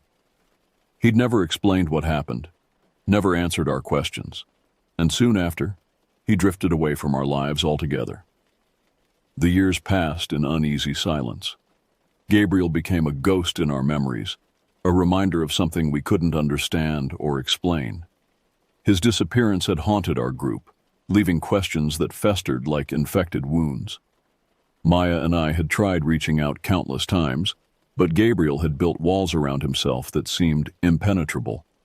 Then, out of nowhere, Gabriel called me. His voice sounded hollow, distant, like it was traveling through years of accumulated darkness. "I need to go back," he said, each word deliberate and heavy. "To face it." I knew instantly that it meant the trail, the woods, whatever he'd found out there. The thing that had taken 27 days of his life and left him forever changed. I'd spent years hoping Gabriel would eventually talk, but he'd always refused. Now something had changed. His voice carried a desperate urgency that made my skin crawl. There was something else too, a tremor of fear that he was trying desperately to hide.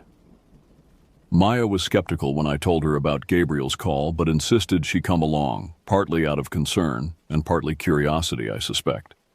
After all, she'd been just as haunted as I had by his mysterious disappearance. The official reports had been sanitized, clinical, offering no real explanations for how an experienced hiker could vanish for nearly a month and emerge with no memory of where he'd been. It was early morning when we drove into the forest, shadows still stretching across the narrow roads like grasping fingers. Gabriel sat silently beside me, staring straight ahead with an intensity that made me uncomfortable. His breathing was shallow, controlled, as if he was afraid that taking a deep breath might trigger something terrible. Maya glanced at him from the back seat, her concern evident. Gabriel had always been reserved, but now he was barely recognizable. He'd aged more than the rest of us, his hair thinner, eyes hollow and sunken, face drawn and weary like someone who hadn't truly rested in years. His hands had developed a constant tremor, and I noticed fresh scratches along his forearms that looked self-inflicted. Something else was different too, a restlessness beneath his skin, as if invisible insects were crawling just below the surface. His eyes darted constantly to the windows, scanning the tree line with paranoid intensity. Every shadow seemed to catch his attention. Every movement in the periphery made him tense. At the trailhead, we unloaded our gear with methodical precision, but the air felt thick with unspoken dread. Gabriel stood for a moment staring at the sign marking the path toward the Bogachil River. His hand shook slightly as he tightened his pack straps, and I noticed his knuckles were white from gripping them so hard. "You okay, Gabriel?" Maya asked quietly, her voice cutting through the oppressive silence. He blinked, startled by her voice as if he'd forgotten we were there. "Yeah," he mumbled, almost too softly to hear. His voice sounded rusty, unused. "Let's go." The hike was difficult but familiar at first. Wide paths, a steady incline, lush ferns along the trail that seemed to watch our passage. Maya kept up conversation to fill the heavy silence, but her words felt hollow against the weight of Gabriel's presence. He responded briefly, monosyllabic, his attention always somewhere else, ahead or off to the side, as though he expected someone or something to appear suddenly from the brush. I began to notice things that shouldn't have been there. Scratches on trees that looked too deliberate, too uniform. Stones arranged in patterns that seemed almost ritualistic. When I pointed them out to Maya, she frowned, but Gabriel's reaction was immediate and violent. He grabbed my arm with surprising strength. "Don't," he whispered urgently. "Don't draw attention to them." Several miles in, we reached the spot where Gabriel had originally vanished. A small wooden post marked the intersection with a disused trail that had once cut toward Appleton Pass, but was now overgrown and almost indistinguishable from the surrounding forest. The vegetation here seemed different, darker, more twisted, as if the very soil had been poisoned. Gabriel stopped dead, eyes locked on the narrow path, disappearing into thick brush. "This was it," he said, voice flat and emotionless. Maya looked uneasy, and I felt it too, a strange sense of displacement, like standing at the edge of a great void. The air here was different, thicker, charged with an electricity that made my teeth ache.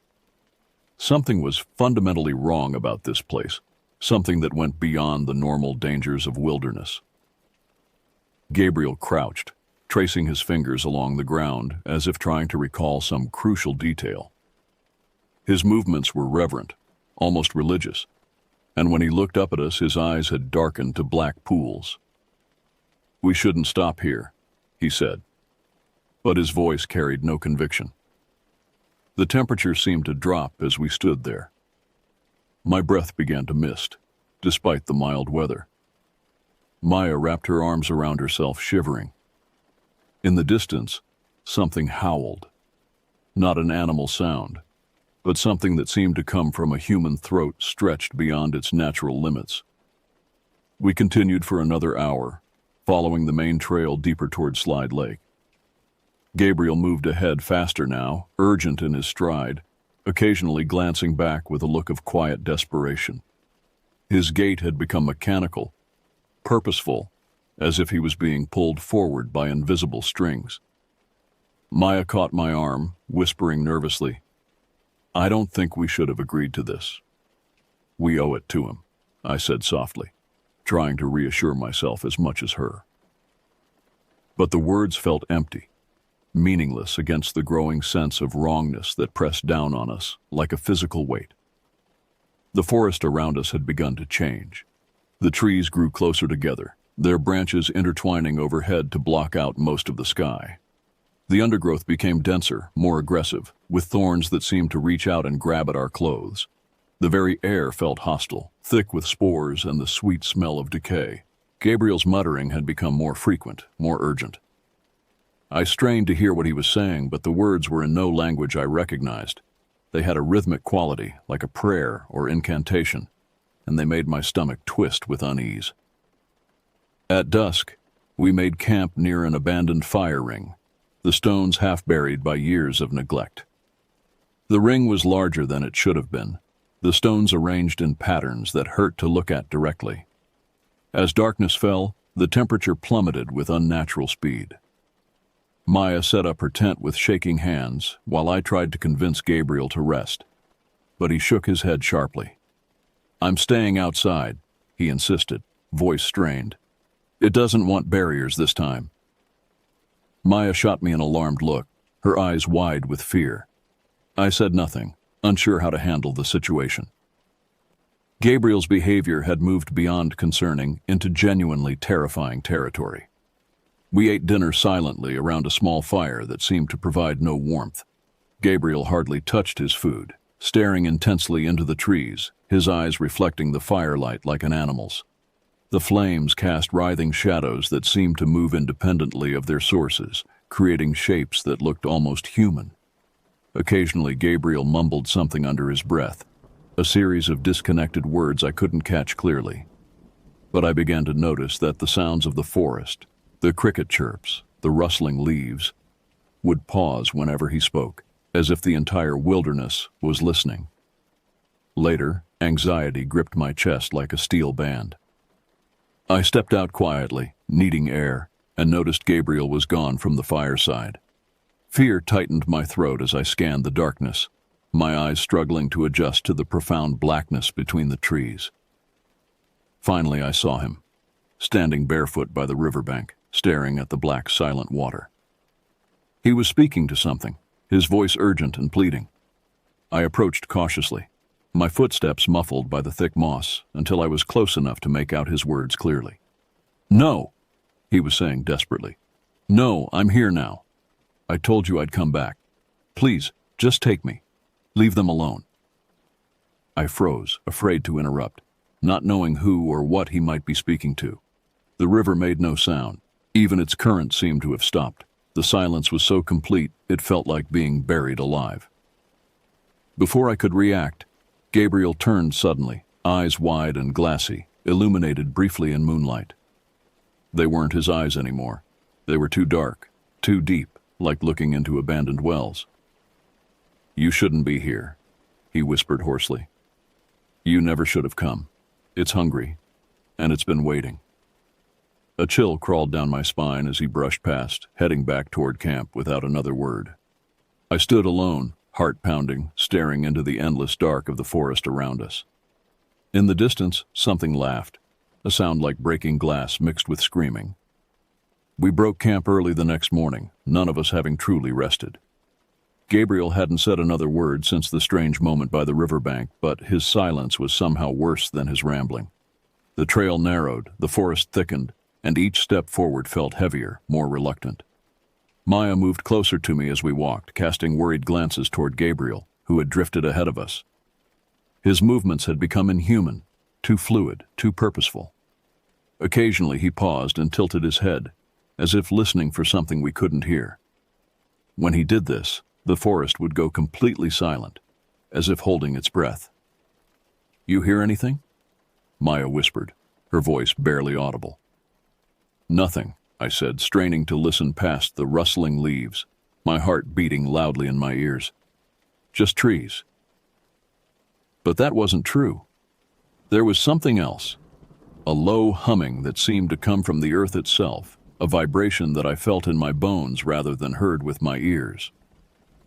By midday, the tension had become unbearable. Gabriel was muttering again, quiet fragments of conversation that seemed directed toward someone we couldn't see. He spoke in that same unknown language, his voice taking on different tones and inflections, as if he was responding to replies we couldn't hear.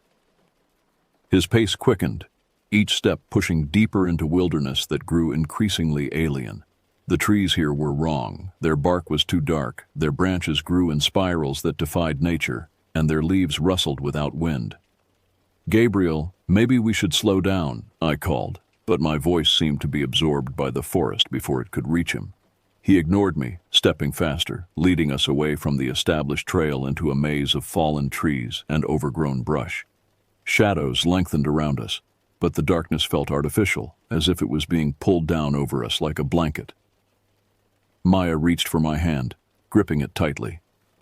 "I'm not going back in there," she whispered, pointing ahead to where Gabriel was walking directly toward a grove of trees that seemed to bend inward, creating a tunnel of twisted wood and shadow.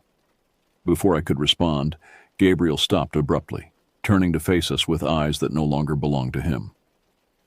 When he smiled, I saw that his teeth had been filed to points. "It wants you both," he said in a voice that was his but wasn't. I tried to keep it satisfied with just me, but 6 years isn't enough. It needs fresh minds to play with. The trees around us began to creak and groan, their branches reaching down like grasping hands.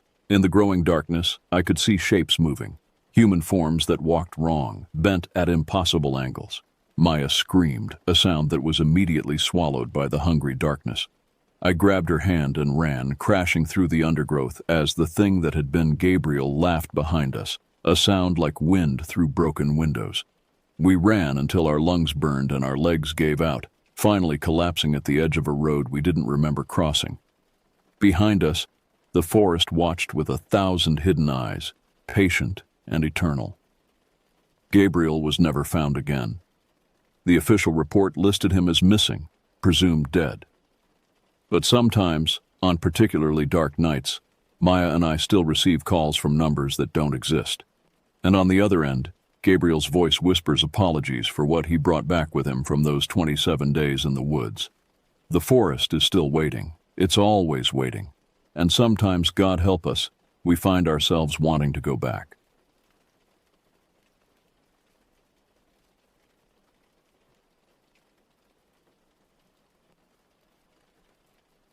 This happened to me a few years back, just outside a small town up in the Olympic Mountains. I'm Will, by the way. City born and bred. Always been more of a coffee shops and streetlights kind of guy. But my girlfriend Sarah, she's an outdoors woman through and through, a ranger for the National Park Service. That summer she got stationed at a remote outpost for fire watch season. We figured it'd be a nice change of pace for me, a romantic getaway in the wilderness. Turns out nothing kills romance faster than mosquitoes and outhouse duty. The drive up to the outpost was beautiful, I'll give it that. Towering evergreens lined the winding road, their branches creating a canopy that filtered the sunlight into dappled patterns on the asphalt. But as we climbed higher into the mountains, the beauty took on an ominous edge. The trees seemed to press closer, their shadows deeper and more menacing. I caught Sarah glancing at me, a hint of worry in her eyes. "You okay, Will?" she asked, her hand finding mine on the center console. I forced a smile. "Yeah, it's a lot, you know? Different from the city." She squeezed my hand. "You'll get used to it. The quiet can be unsettling at first, but there's something magical about being out here, away from it all." I nodded, not entirely convinced. As we rounded another bend, the trees parted, revealing our home for the next few months. The ranger cabin was a squat, weathered structure, its wooden walls bleached gray by countless seasons of sun and rain.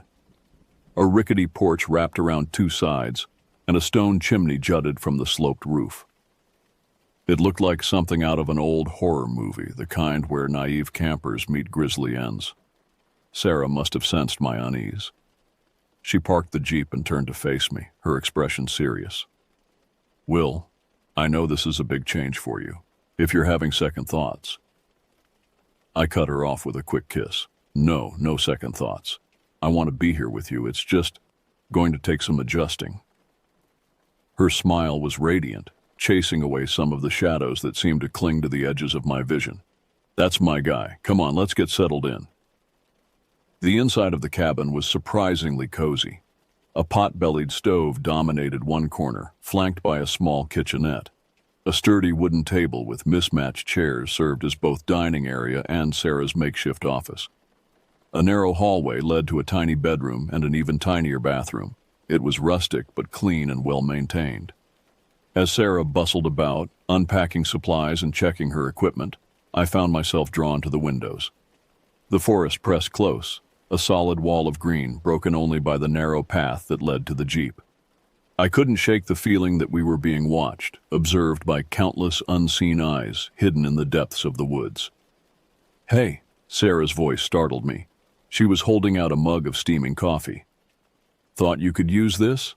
First night jitters?" I took the mug gratefully, inhaling the familiar aroma. "Something like that. It's just so quiet out here." Sarah nodded, understanding in her eyes. "It can be overwhelming at first. But trust me, once you start listening, you'll realize it's not quiet at all. There's a whole world out there, Will. You just have to learn how to hear it." As the sun began to set, painting the sky in brilliant oranges and purples, Sarah walked me through the basics of cabin life. How to work the generator, where to store food to keep it safe from bears, the proper way to dispose of waste so as not to attract wildlife. It was a lot to take in, but I was determined to make this work.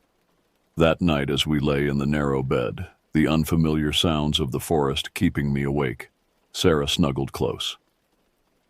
"I'm really glad you're here," she whispered. I wrapped my arms around her, drawing comfort from her warmth. "Me too," I replied, and I meant it. Despite my unease, there was something thrilling about being out here, facing this new adventure together. But as I drifted off to sleep, a sound cut through the night. A long, low howl, unlike anything I'd ever heard before. It wasn't a wolf or any other animal I could identify. It was something else. Something that sent a chill down my spine and had me pulling Sarah closer, suddenly very aware of how exposed we were out here in the wilderness. Little did I know, that haunting cry was just the beginning of a nightmare that would change our lives forever. The first few days were uneventful, mostly me just trying not to whine too much while Sarah checked her map grids and radioed in reports. But even then, there was this feeling prickling at the back of my neck, like the forest was holding its breath. The quiet was the worst. No birdsong like I was used to, just this heavy, empty silence. Sarah chalked it up to the time of year, but I couldn't shake the sense that something was out there. On our third morning, I woke to find Sarah already dressed and packing a day bag. She smiled when she saw me stirring. "Morning, sleepyhead. I've got to do a perimeter check today. Want to come along?" The thought of venturing deeper into the woods sent a shiver through me, but I nodded. "Sure, yeah. Let me just grab some coffee first."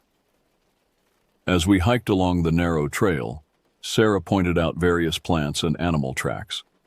Her enthusiasm was infectious, and I found myself relaxing slightly, caught up in her excitement. But then we came to a clearing, and everything changed. The grass was flattened in a wide circle, as if something large had been thrashing about. At the center lay the carcass of a deer, or what was left of one.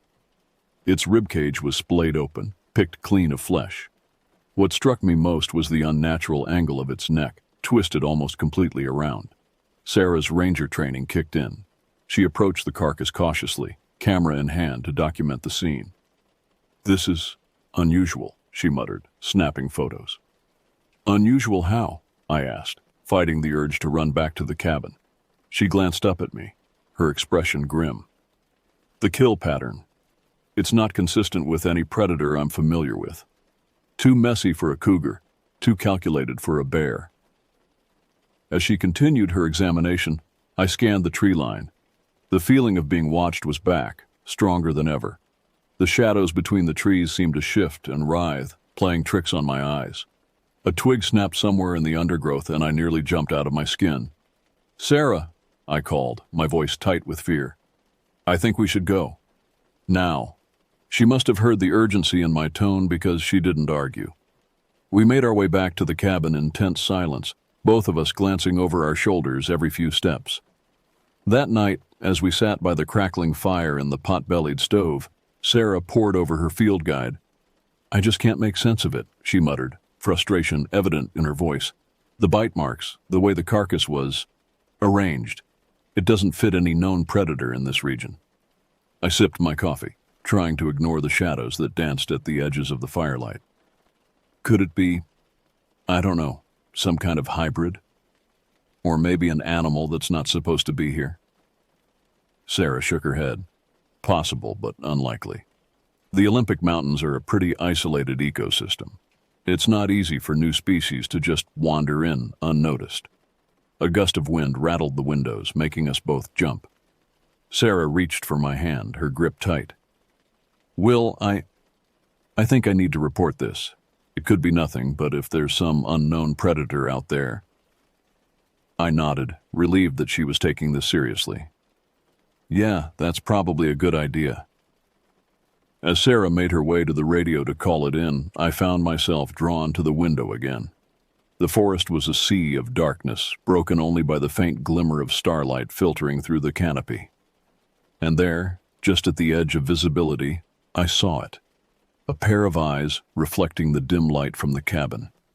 They were too high off the ground to belong to any normal animal, and they were fixed directly on me. I blinked, and they were gone, but the chill that ran through me lingered long into the night.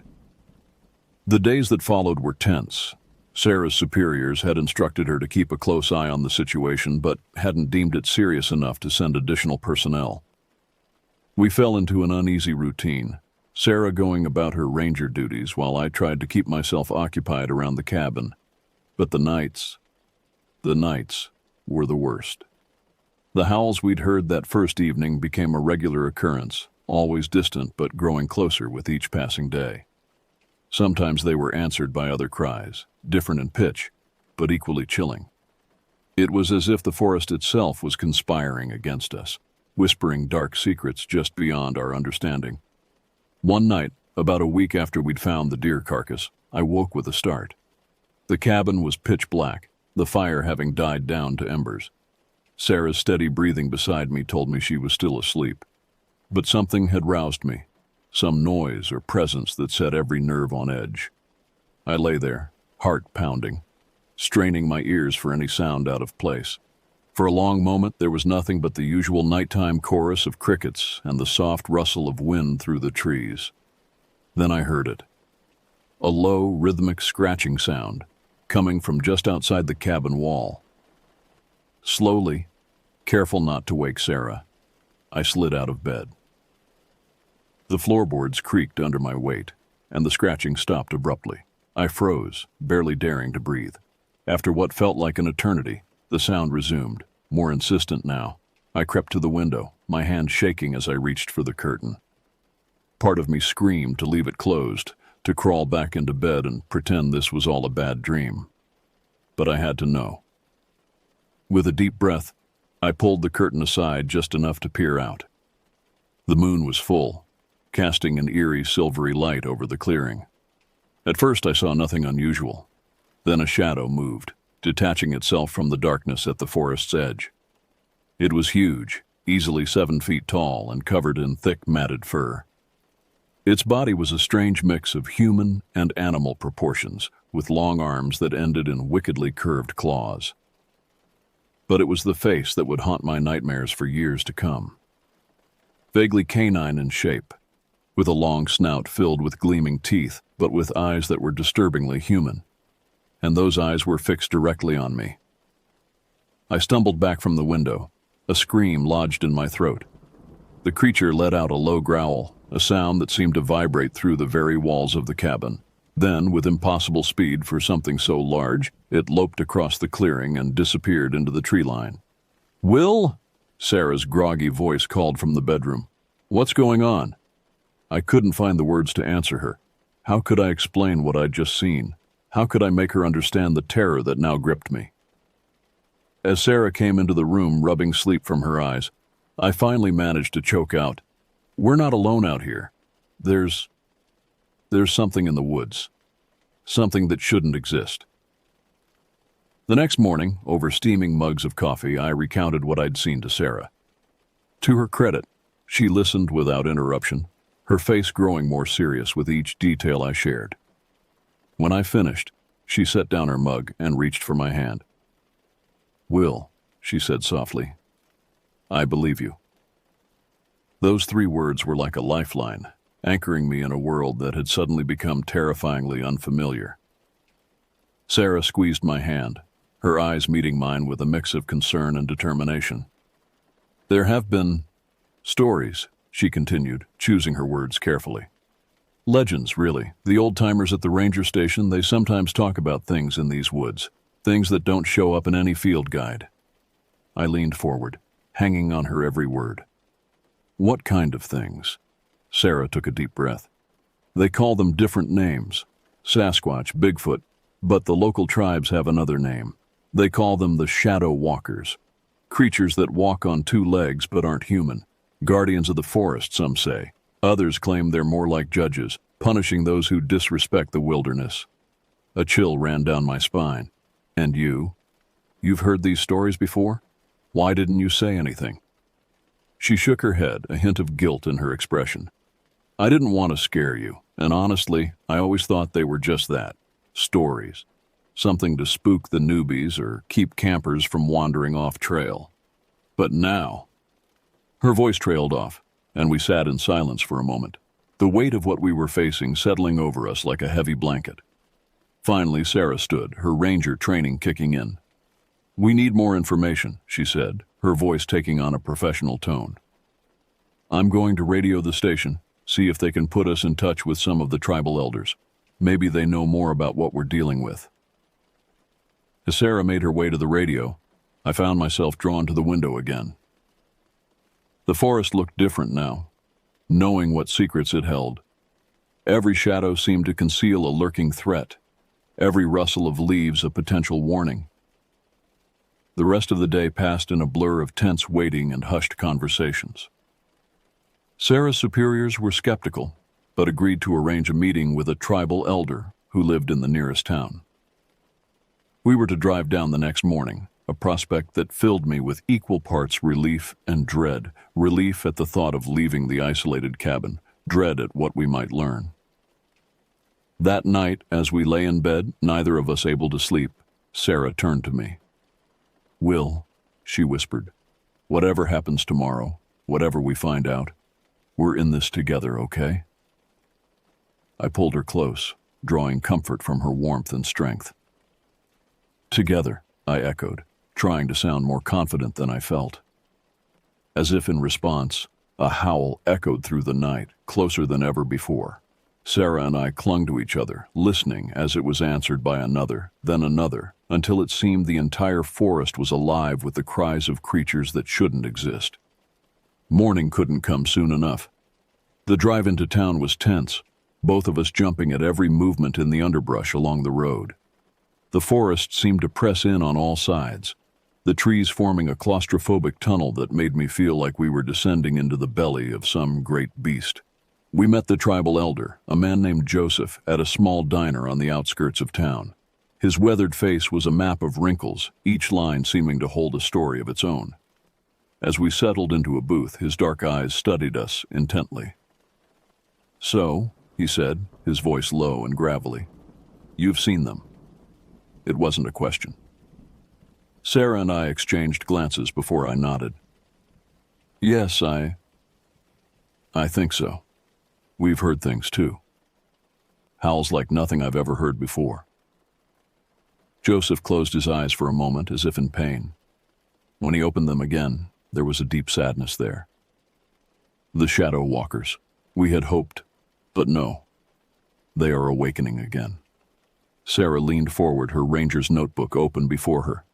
"Mr. Joseph, can you tell us more about these creatures? What are they? Where do they come from?" The old man sighed, his gaze drifting to the window, to the forest beyond. "They are as old as these mountains, maybe older. In the time before, when the world was young, they walked freely. Guardians, yes, but also judges. They kept the balance between man and nature." He paused, taking a sip of his coffee before continuing. "But as man grew in numbers and in greed, the Shadow Walkers retreated. They sleep for long years, sometimes centuries. But they always return when the balance is threatened." A chill ran down my spine. "Are you saying they're awake now because of us? Because we're here?" Joseph shook his head slowly. "Not you specifically, but your presence, the presence of more and more people in these woods. It disturbs them. The balance is shifting, and they have risen to set it right." Sarah's pen scratched furiously across her notebook. "How do we stop them? Or can we?" The old man's eyes flickered with something that might have been fear. "Stop them? No. You don't stop forces of nature. You can only hope to survive them, to learn to live in harmony with the world they protect." He leaned forward, his voice dropping to a whisper. "Listen carefully. The Shadow Walkers, they are not evil, not in the way you might think. They are like the storm, like the earthquake. Terrible, yes, but part of the natural order. They cull those who threaten the balance." I felt the blood drain from my face. "Cull? You mean they kill people?" Joseph nodded gravely. "Those who show disrespect to the forest, who take more than they need, who disturb the ancient places, yes, they are judged and found wanting." Sarah's hand found mine under the table, squeezing tight. "How do we avoid their judgment? How do we stay safe?" The old man's eyes softened slightly. "You already know. Respect the land. Take only what you need. And most importantly, stay away from their sacred places." "Sacred places?" I echoed. Joseph nodded. "There are caves, deep in the mountains, places where the veil between worlds is thin. The Shadow Walkers guard these places fiercely. If you value your lives, stay far away from them." As we left the diner, the weight of Joseph's words hung heavy over us. The drive back to the cabin was silent, each of us lost in our own thoughts. The forest, which had seemed merely ominous before, now felt actively hostile. Every shadow held the potential for danger, every rustle of leaves a possible threat. The days that followed were a blur of paranoia and mounting dread. We went about our duties, Sarah patrolling her designated areas, me trying to keep the cabin in order, but every moment was colored by the knowledge of what lurked in the woods around us. One afternoon, about a week after our meeting with Joseph, Sarah returned from a patrol looking pale and shaken. She burst through the cabin door, slamming it behind her and leaning against it, breathing heavily. "Sarah," I rushed to her side. "What happened? Are you okay?" She shook her head, eyes wide with fear. "I saw one, Will. Up close. It was... God. It was terrifying." I guided her to a chair, pressing a glass of water into her trembling hands. "Tell me everything." Sarah took a deep breath, centering herself. "I was checking the eastern ridge near that old mining trail. There's a cave system up there that we're supposed to keep an eye on. Make sure no hikers wander in and get lost." She paused, taking a long drink of water before continuing. "As I approached the main entrance, I heard something. A low, rumbling sound, like nothing I've ever heard before. It was coming from inside the cave. I felt a chill run down my spine, remembering Joseph's warning about sacred places. "What did you do?" "I should have left," Sarah admitted. "But I'm a ranger, Will. It's my job to investigate." So I turned on my flashlight and stepped into the cave. Her voice dropped to a whisper. The smell hit me first, like wet dog and rotting meat. Then I saw it. It was hunched over something. I think it might have been a deer carcass, but I can't be sure. It was huge, Will. Bigger than any bear I've ever seen. And its fur, it wasn't like any animal I know. It was patchy, almost mangy in places, with skin showing through that looked wrong. Too human somehow. I reached out, taking her hand in mine. "Did it see you?" Sarah nodded, her face ashen. "It turned and looked right at me. Its eyes, Will, they were intelligent, aware. It knew exactly what I was, and I could see it deciding whether or not I was a threat." "What happened then?" I asked, hardly daring to breathe. It spoke to me," Sarah whispered, her voice trembling. "Not in words, not exactly, but I heard it in my head. It said, 'Leave this place. You do not belong here.'" I felt the blood drain from my face. "And then?" "I ran," Sarah said simply. "I ran faster than I've ever run in my life. I didn't stop until I got back here." We sat in silence for a long moment, the gravity of the situation settling over us like a shroud. Finally, I spoke. "We need to leave, Sarah. We need to get out of these woods." But Sarah shook her head, a determined look replacing the fear in her eyes. "We can't, Will. Don't you see? This is bigger than us now. If these creatures are real, if they're as dangerous as Joseph said, we have a responsibility to warn people, to protect them." I wanted to argue, to insist that our safety was more important than any perceived duty. But I knew Sarah was right. We couldn't just walk away, not now that we knew the truth. "Okay," I said, squeezing her hand. "So what do we do?" Sarah's jaw set in a determined line. "We gather evidence, hard proof that these creatures exist. Then we take it to the authorities, make them listen. It's the only way to keep people safe." As night fell, we made our plans. We would set up trail cameras, document any signs of the creature's presence, and, if we were very careful and very lucky, maybe even capture photographic evidence of the shadow walkers themselves. Little did we know, our actions would set in motion a chain of events that would push us to the very limits of human endurance and sanity. The next few days were a flurry of activity. We set up trail cameras at strategic points around the cabin and near the cave where Sarah had her encounter. Each day we ventured a little further into the woods, always together, always armed with Sarah's Ranger issue rifle and a growing arsenal of improvised weapons. The forest seemed to close in around us, the very air thick with menace. More than once we caught glimpses of movement just at the edge of our vision, a flash of fur, the gleam of eyes in the underbrush. The howls continued nightly, sometimes so close it felt like the creatures were right outside our door. On the 5th day of our self-imposed mission, we made a chilling discovery, One of our trail cameras, the one closest to the cave system, had been destroyed. Not just turned off or damaged, but literally torn apart, its components scattered across the forest floor. As Sarah knelt to examine the wreckage, I kept watch, the rifle held ready. This was deliberate, she muttered, turning over a twisted piece of plastic. They knew what it was, what it could do. They're intelligent, Will. Maybe even more than we realized. A twig snapped somewhere in the trees behind us, and we both whirled around, hearts pounding. For a long moment we stood frozen, straining our eyes and ears for any sign of threat. The forest had gone eerily silent, not even the chirp of a bird to break the oppressive quiet. Then we heard it, a low, rumbling growl that seemed to come from everywhere and nowhere at once. It raised the hair on the back of my neck, every instinct screaming at me to run. "Sarah," I whispered, my voice tight with fear. "We need to go, now." She nodded, her face pale but determined. We began to back away slowly, eyes scanning the tree line for any sign of movement. We had almost reached the relative safety of the trail when a figure burst from the underbrush, moving with impossible speed. It was one of them, a shadow walker. Up close, it was even more terrifying than I had imagined. Its body was a twisted amalgamation of human and animal features, covered in thick, matted fur.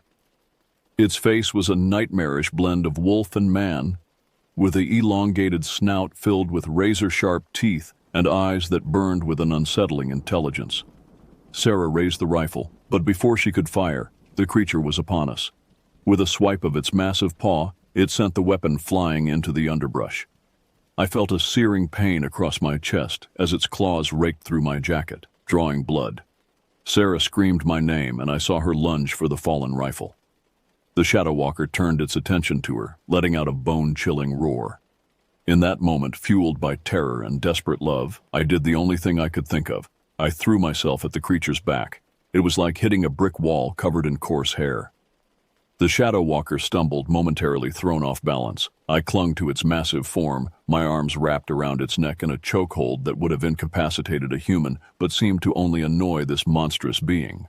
With a snarl of rage, it reached back, grabbing me by the scruff of my neck with horrifying strength. I felt myself being lifted, then hurled through the air.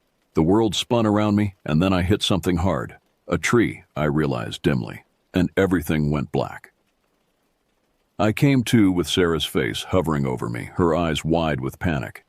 Will, can you hear me? We have to move." Pain lanced through my body as she helped me to my feet. My vision swam, and I tasted blood in my mouth. The thing," I mumbled. "Where?" "It's gone," Sarah said, her voice shaking. "For now. But we need to get back to the cabin. You're hurt bad, Will."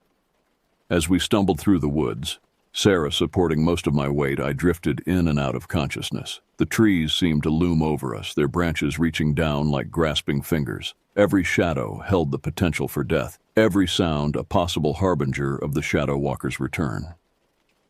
By some miracle, we made it back to the cabin. Sarah barricaded the door behind us, then set about tending to my wounds. As the adrenaline wore off, the full extent of my injuries became apparent. Deep gashes across my chest and back, bruised, possibly broken ribs, and a concussion that left the world spinning around me.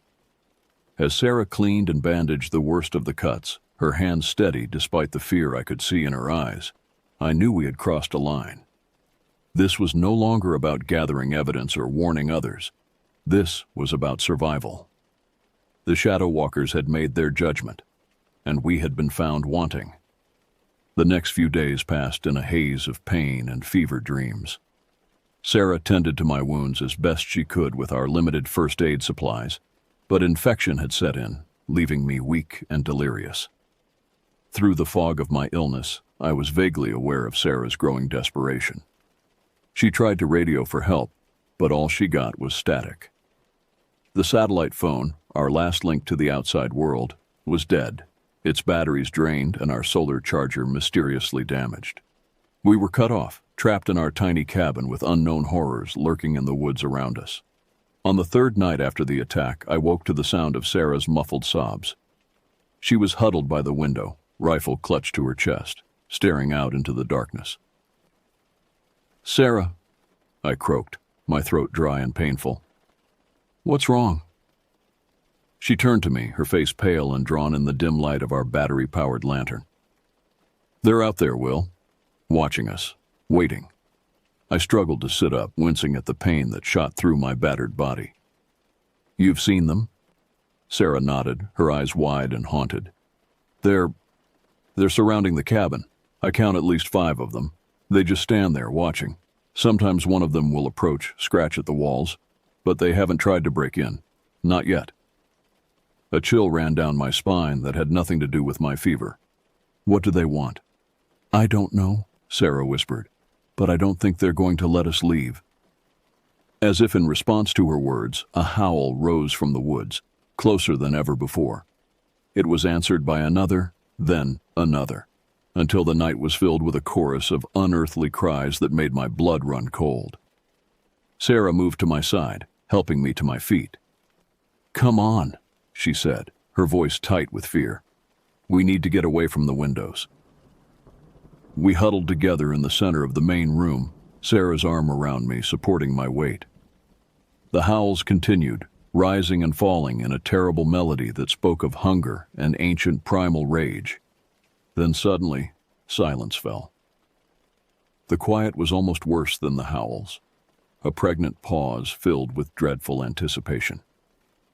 Sarah's grip on the rifle tightened, her knuckles white with tension.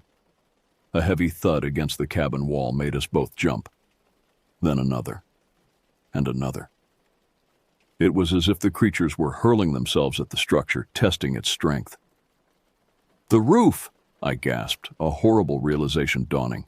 "Sarah, the roof, it's not as strong as the walls." Her eyes widened in understanding and fear. Just as the words left my mouth, we heard it. The sound of claws scrabbling on the wooden shingles above us. The battery-powered lantern flickered and died, plunging us into darkness. In the pitch black, the sounds from above became even more terrifying. The crack of breaking wood, the thud of heavy bodies moving across the ceiling. Sarah fumbled in her pocket, producing a small flashlight. Its beam seemed pitifully inadequate against the encroaching darkness, but it was all we had. A section of the roof caved in with a thunderous crash, showering us with splinters and debris. In the wavering beam of the flashlight, I caught a glimpse of matted fur, of gleaming claws and teeth. Sarah raised the rifle, firing off 2 quick shots. The sound was deafening in the confined space of the cabin. A howl of pain told us at least one shot had found its mark, but it seemed to only enrage the creatures further. More of the roof gave way, and I felt the rush of cold night air. The beam of Sarah's flashlight danced wildly around the room, illuminating flashes of our attackers. Here a pair of glowing eyes, there the sweep of a powerful, fur-covered arm. "The bedroom!" Sarah shouted over the din of breaking wood and inhuman snarls. "We can barricade ourselves in." Supporting each other, we stumbled towards the narrow hallway that led to the bedroom.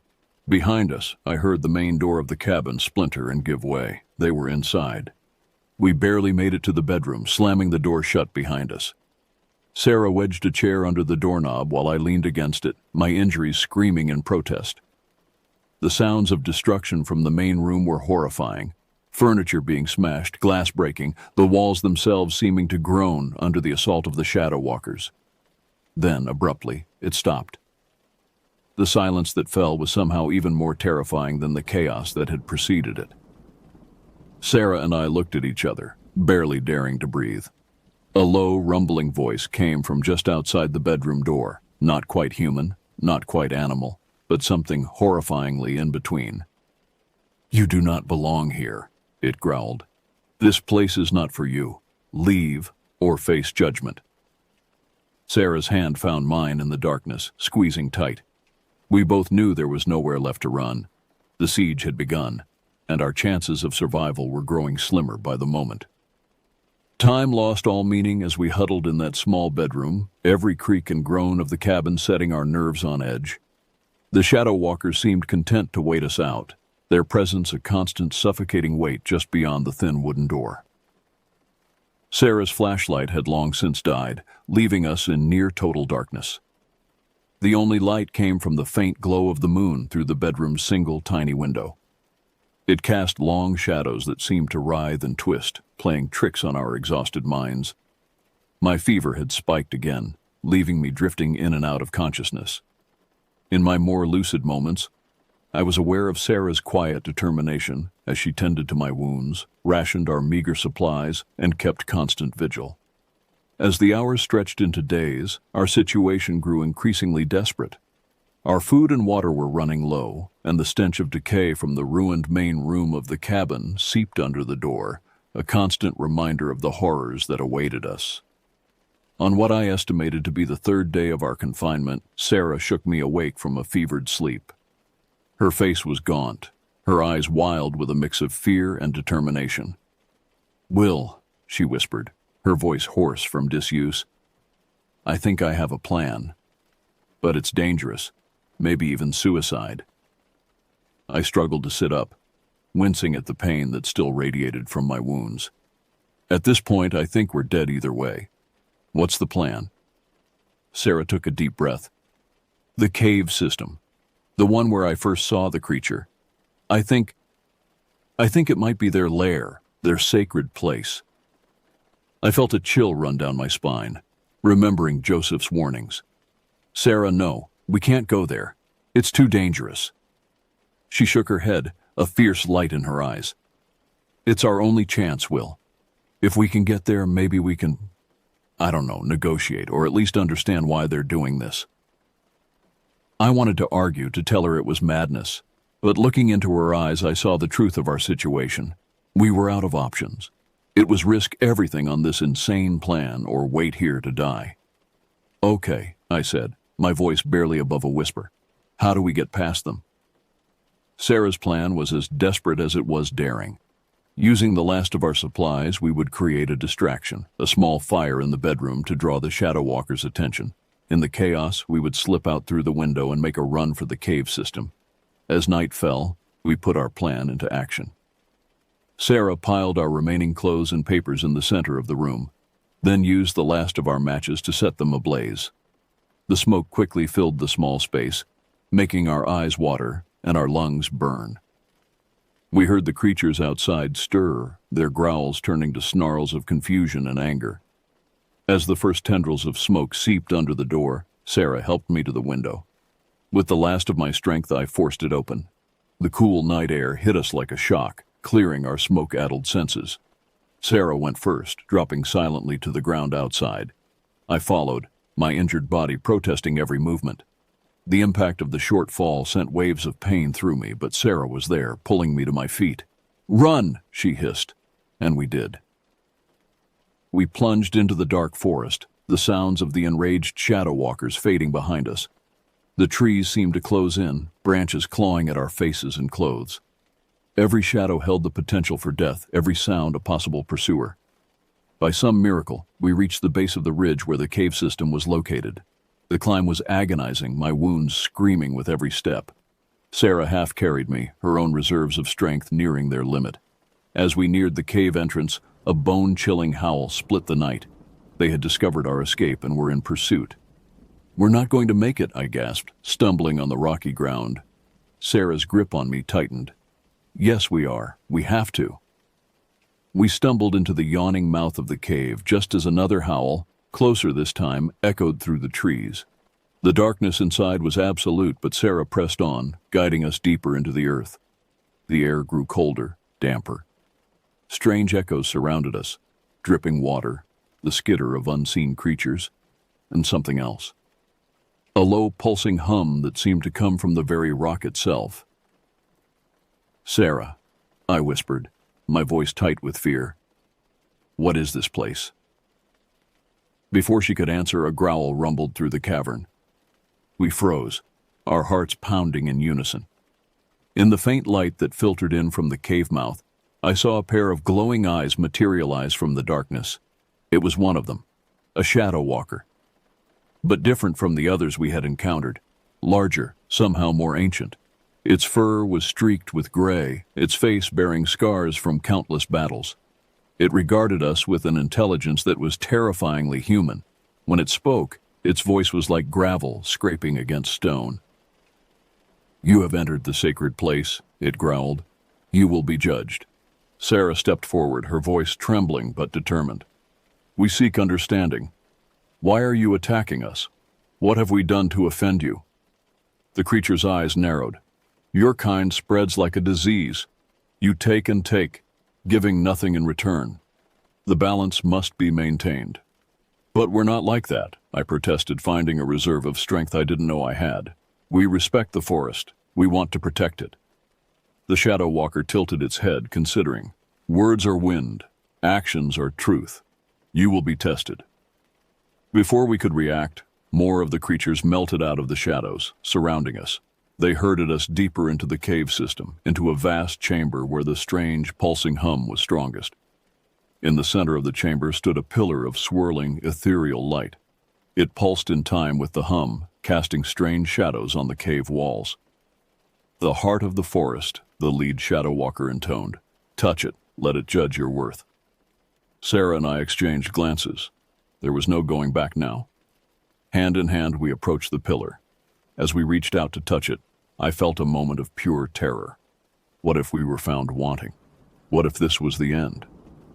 The moment our fingers made contact with the light, the world exploded into sensation.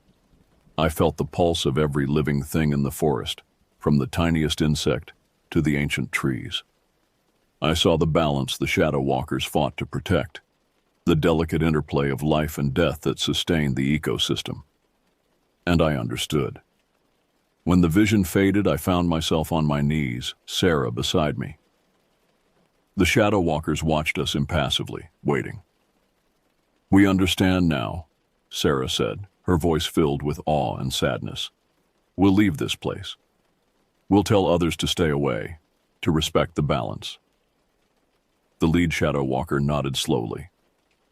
"You have been judged and found worthy of life. Go. But remember, we will always be watching." They escorted us out of the cave system, back to the edge of the forest. As the first light of dawn broke over the trees, the Shadow Walkers melted away into the underbrush, leaving us alone with our newfound understanding. Sarah and I made our way back to civilization, our story dismissed as the ravings of two people driven mad by isolation and fear. But we knew the truth. We had seen the heart of the forest, had been judged by forces beyond human comprehension. Now, years later, I still wake in the night, the echo of inhuman howls ringing in my ears. Sarah and I live on the edge of the city, close enough to the comforts of civilization, but always with one eye on the distant trees. For we know the truth that lurks in the shadows of the deep woods. We know that there are forces out there, ancient and powerful, that stand guard over the wild places of the world, and we know that to trespass in their domain is to risk a judgment from which there may be no appeal. The Shadow Walkers are out there, watching, waiting, and the balance must be maintained.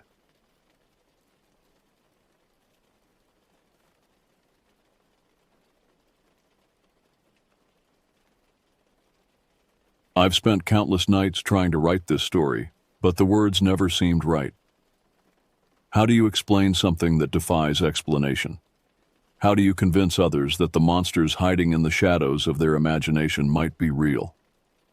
After 5 years of silence, I finally feel ready to share what happened during that fateful weekend in the Chugach National Forest. Maybe by putting it down on paper I can finally start to heal. Or maybe, just maybe, someone else has seen what I saw. My name is Marcus Chen, and until 2019, I was the regional manager for a successful chain of restaurants in Flagstaff, Arizona. It was a good life, demanding but rewarding. I had moved there from Seattle after college, drawn by the perfect balance of urban amenities and access to nature. The majestic San Francisco peaks were my weekend playground, and I spent most of my free time hiking, camping, and photographing the wilderness. That's how I met Alton Graves. We were both taking photos of the sunset from Humphreys Peak when we struck up a conversation about camera gear. Alton worked in finance, managing portfolios for high net worth clients, but his real passion was outdoor photography. He had this infectious enthusiasm about him, always planning the next adventure or scouting new locations. Despite our different backgrounds, we clicked immediately. Over the next few years, Alton and I became close friends, bonding over our shared love of the outdoors. We'd often meet up for weekend hikes or photography trips, pushing each other to explore more challenging trails and remote locations. Alton was the kind of friend who could make any situation fun. Even when we got caught in a sudden thunderstorm during a backcountry camping trip, he managed to keep our spirits up with his ridiculous jokes and stories. "You know what they say about Arizona weather," he'd quip, wringing water from his shirt. "If you don't like it, wait 5 minutes. If you do like it, wait 5 minutes anyway." Looking back, I think that's what made his disappearance so hard to accept. Alton wasn't just some reckless adventurer who got in over his head. He was experienced, cautious, and well-prepared. He knew the risks of outdoor activities and always took appropriate precautions. What happened to him, what we encountered in those woods, wasn't natural. It wasn't something we could have prepared for. It started with a phone call in early June 2019. Alton had just bought a new RV, a 25-foot Winnebago Navion that he'd been saving up for. He was like a kid with a new toy, eager to take it out for its maiden voyage. "Marcus, my man." His excitement was palpable even through the phone. "You won't believe what I just did. Remember that RV we were talking about? Well, I pulled the trigger. And guess what? We're taking it to Alaska." I laughed. "Alaska? That's quite a first trip, don't you think? Go big or go home, right? Look, I've got it all planned out. I found this amazing spot in the Chugach National Forest. It's off the beaten path, absolutely gorgeous. Perfect for photography. What do you say? 2 weeks from now?" I should have said no. I had responsibilities at work, projects that needed attention. But Alton had this way of making everything sound like the opportunity of a lifetime. Plus, I'd always wanted to visit Alaska, and the thought of exploring it with an experienced outdoor companion was appealing. "Send me the details," I said, already mentally rearranging my schedule. Over the next 2 weeks, we planned every aspect of the trip. Alton had chosen a remote area near Eklutna Lake, about 2 hours from Anchorage. The spot wasn't on any tourist maps, which appealed to our desire for solitude and unspoiled wilderness. We researched the terrain, weather patterns, and local wildlife. We made lists of supplies, double-checked our gear, and studied topographical maps of the area. I remember sitting in my apartment the night before the trip, going through my checklist one final time. Camera gear, hiking boots, warm clothes, first aid kit, everything a seasoned outdoorsman would need for a weekend in the wilderness. What I didn't pack, what I couldn't have known to pack, was protection against something that shouldn't exist. We met at the Anchorage airport on a Friday morning. Alton was waiting in his new RV, practically bouncing with excitement. The vehicle still had that new car smell, its white exterior gleaming in the early morning sun. We loaded my gear, and soon we were heading east on the Glen Highway, the Chugach Mountains rising before us like ancient guardians. The drive was stunning. The highway wound through valleys carved by glaciers, past rushing rivers and dense forests. Alton kept up a running commentary about the places he wanted to photograph, the hikes we could take, the adventures waiting to be had. I sat in the passenger seat, taking in the magnificent landscape and trying to capture some of it with my camera. "You know what's crazy?" Alton said as we turned onto a Forest Service road. "There are still parts of these mountains that haven't been fully explored, places where no human has ever set foot." I remember thinking how romantic that sounded, the idea of truly unexplored wilderness in our modern world. Now that thought fills me with dread. Some places remain unexplored for a reason. The Forest Service road eventually became a dirt track, forcing us to slow to a crawl. After about an hour of careful driving, we reached our destination, a small clearing near a pristine lake. The spot was perfect, level ground for the RV, easy access to water, and surrounded by towering spruce trees that provided natural privacy. We spent the afternoon setting up camp and exploring the immediate area. The lake was crystal clear, reflecting the mountains like a mirror. The air was crisp and clean, carrying the scent of spruce needles and wild herbs. We saw signs of wildlife, moose tracks near the water's edge, eagle nests in the taller trees, but nothing unusual. Nothing to suggest that this peaceful scene would soon become the setting for our nightmare. As the sun began to set, we built a campfire and settled in with our cameras to capture the changing light. The sky put on a spectacular show, painting the clouds in shades of pink and gold. Alton was in his element, moving around to find the perfect angle, experimenting with different exposures. "This is what it's all about," he said, reviewing his shots. "Just us, nature, and endless possibilities." I wish I could go back to that moment. I wish I could warn us about what was coming. But all I can do now is remember how perfect everything seemed, how completely unaware we were of the horror that lurked in those woods.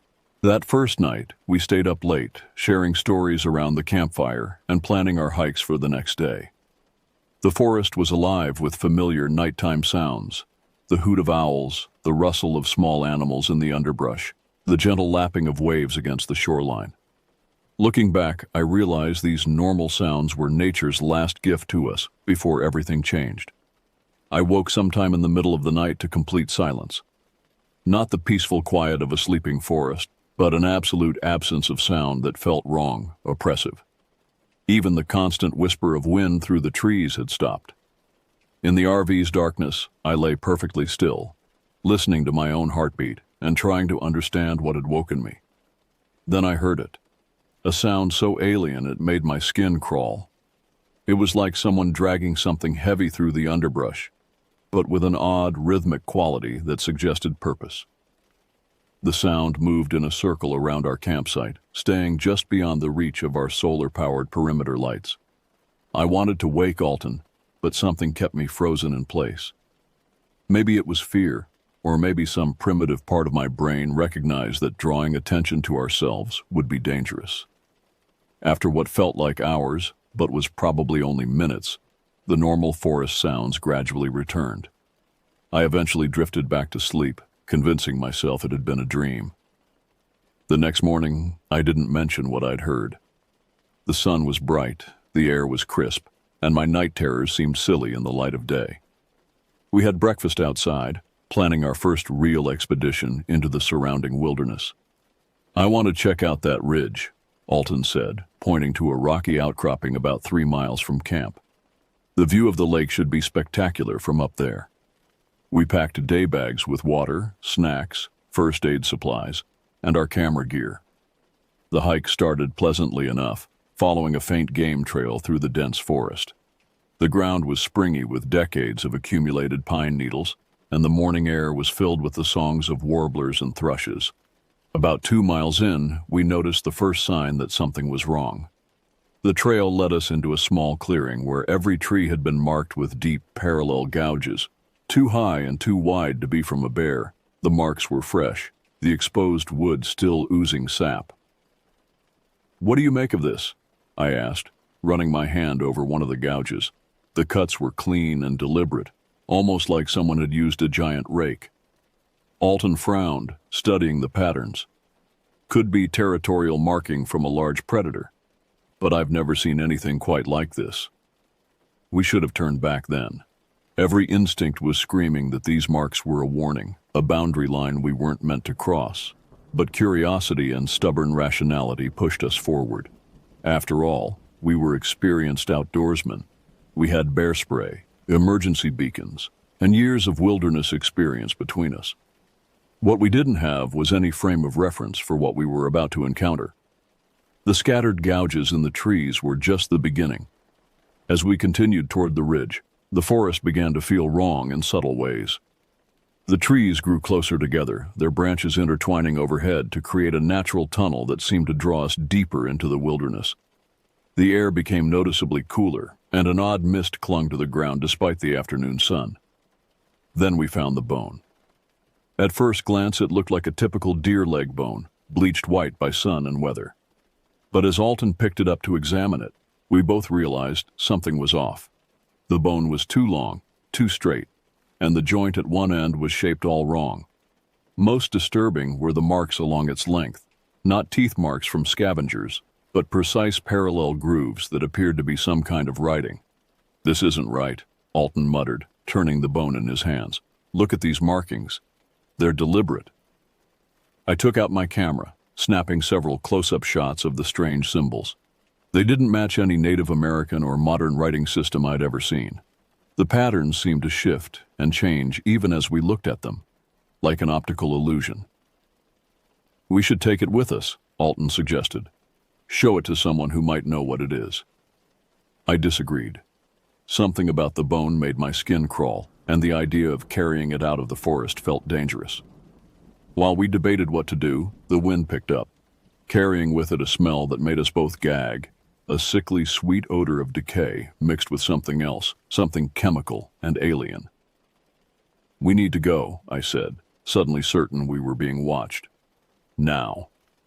Alton nodded, carefully placing the bone back exactly where we'd found it. As he straightened up, we heard it, a sound that didn't belong in any forest on Earth. It was like metal scraping against stone, but with an organic quality that made it even more unsettling. And it was getting closer. We ran. Not the measured jog of experienced hikers retracing their steps, but the blind panic of prey fleeing a predator. Branches whipped at our faces as we crashed through the undergrowth, the strange metallic sound pursuing us with deliberate patience. I lost my footing on a moss-covered log and went down hard. Alton helped me up, but those few seconds were enough. The thing that had been following us finally revealed itself. It emerged from between two ancient spruces, moving with an impossible fluidity for its size. The creature stood at least 9 feet tall, its body a nightmare amalgamation of features that shouldn't exist together. The basic shape was humanoid, but that's where any resemblance to humanity ended. Its limbs were too long, jointed in extra places, and ended in hands with far too many fingers. The skin was a mottled gray-green that seemed to shift and ripple like oil on water. But it was the face, or rather the absence of one, that turned my blood to ice. Where a face should have been, there was only a smooth, reflective surface that somehow gave the impression of watching, analyzing, hungry. Alton's camera clicked rapidly. Even in the face of absolute terror, his photographer's instincts took over. The sound seemed to agitate the creature. It tilted its head at an impossible angle, and that smooth faceplate split open vertically, revealing rows of crystalline structures that might have been teeth. "Run!" I screamed, pulling Alton away as the creature lunged forward with frightening speed. We fled through the forest, no longer caring about direction or trail markers. The thing pursued us with an almost playful leisure, sometimes drawing close enough that I could hear a wet clicking sound coming from its open faceplate, then falling back again. It was toying with us. The chase ended at the edge of a steep ravine. Below, a rocky stream cut through the forest floor, the water looking shallow but fast-moving.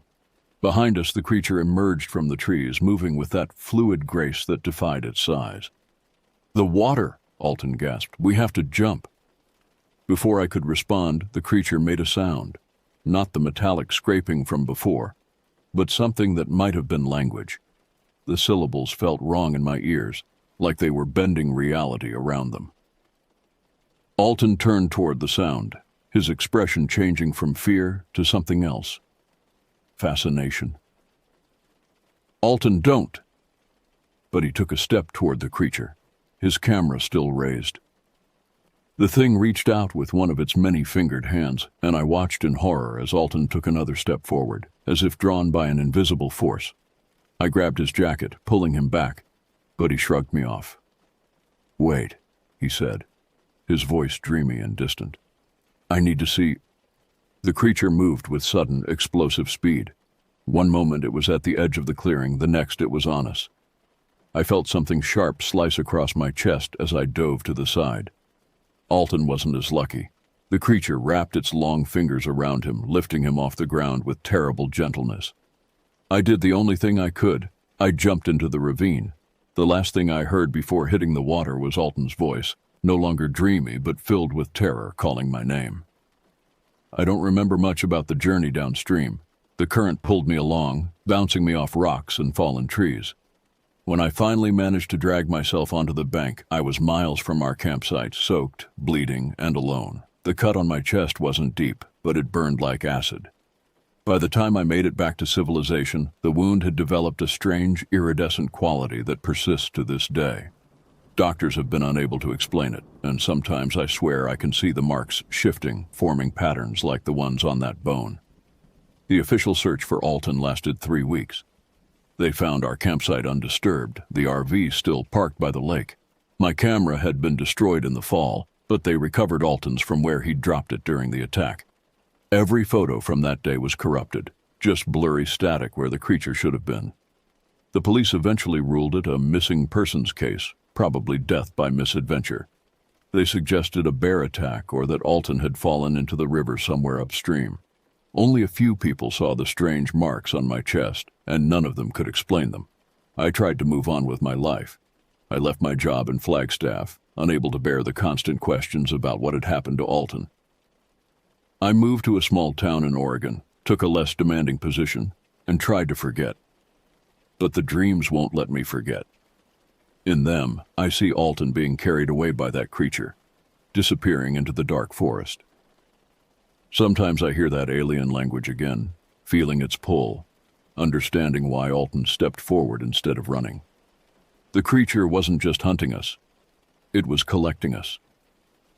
I've spent years researching similar incidents, looking for patterns. There are stories scattered throughout history, people disappearing in remote areas, strange marks found on trees, unexplained sounds in the wilderness. Most can be explained away by natural causes or human imagination. But some sound too familiar. Last month, I received an envelope with no return address.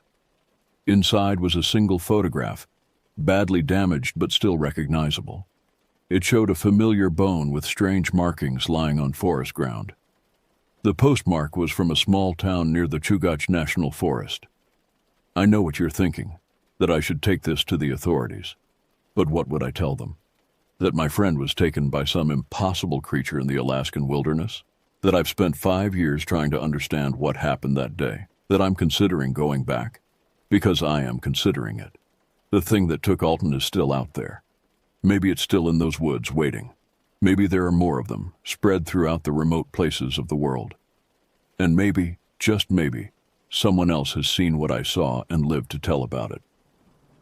So I'm sharing this story now, not just as a warning, but as a call to others who might have encountered something similar. If you've seen strange marks on trees, found bones with shifting symbols, or heard sounds that shouldn't exist in nature, you're not alone. But if you're planning a trip into the remote wilderness, remember this. When the forest goes quiet, when you feel eyes watching you from a face that isn't a face, don't stop to take pictures. Don't listen if it speaks. Just run. Because the harbinger is real. It's out there, collecting specimens for some purpose we can't understand. And the next person it takes might be you.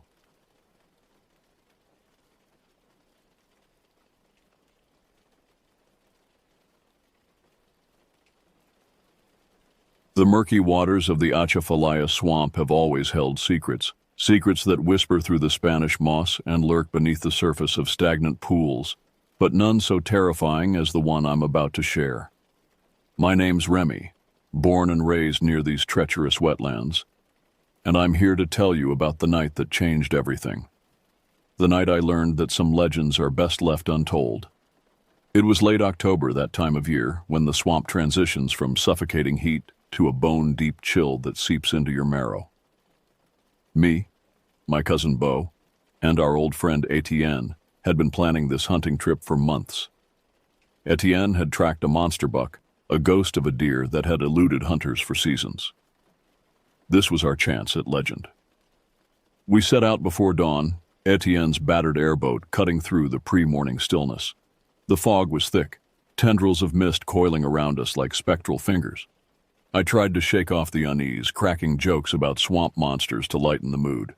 But there was an electricity in the air, a tension that set my teeth on edge. "Y'all feel that?" Beau muttered, his eyes darting nervously across the misty expanse. Etienne just grunted, his weathered face set in grim determination. "Old magic stirring," he said, his Cajun accent thicker than usual. "Best keep your wits about you, Shares." I laughed it off, but a chill ran down my spine that had nothing to do with the morning air. Hours passed as we pushed deeper into the swamp than I'd ever been before. The trees grew denser, their gnarled branches forming a canopy that seemed to swallow what little light managed to penetrate the fog. By the time we reached Cypress Hammock, Etienne's chosen hunting ground, the world had narrowed to shades of gray and murky green. The island was barely more than a raised patch of ground, choked with vegetation and surrounded by black water.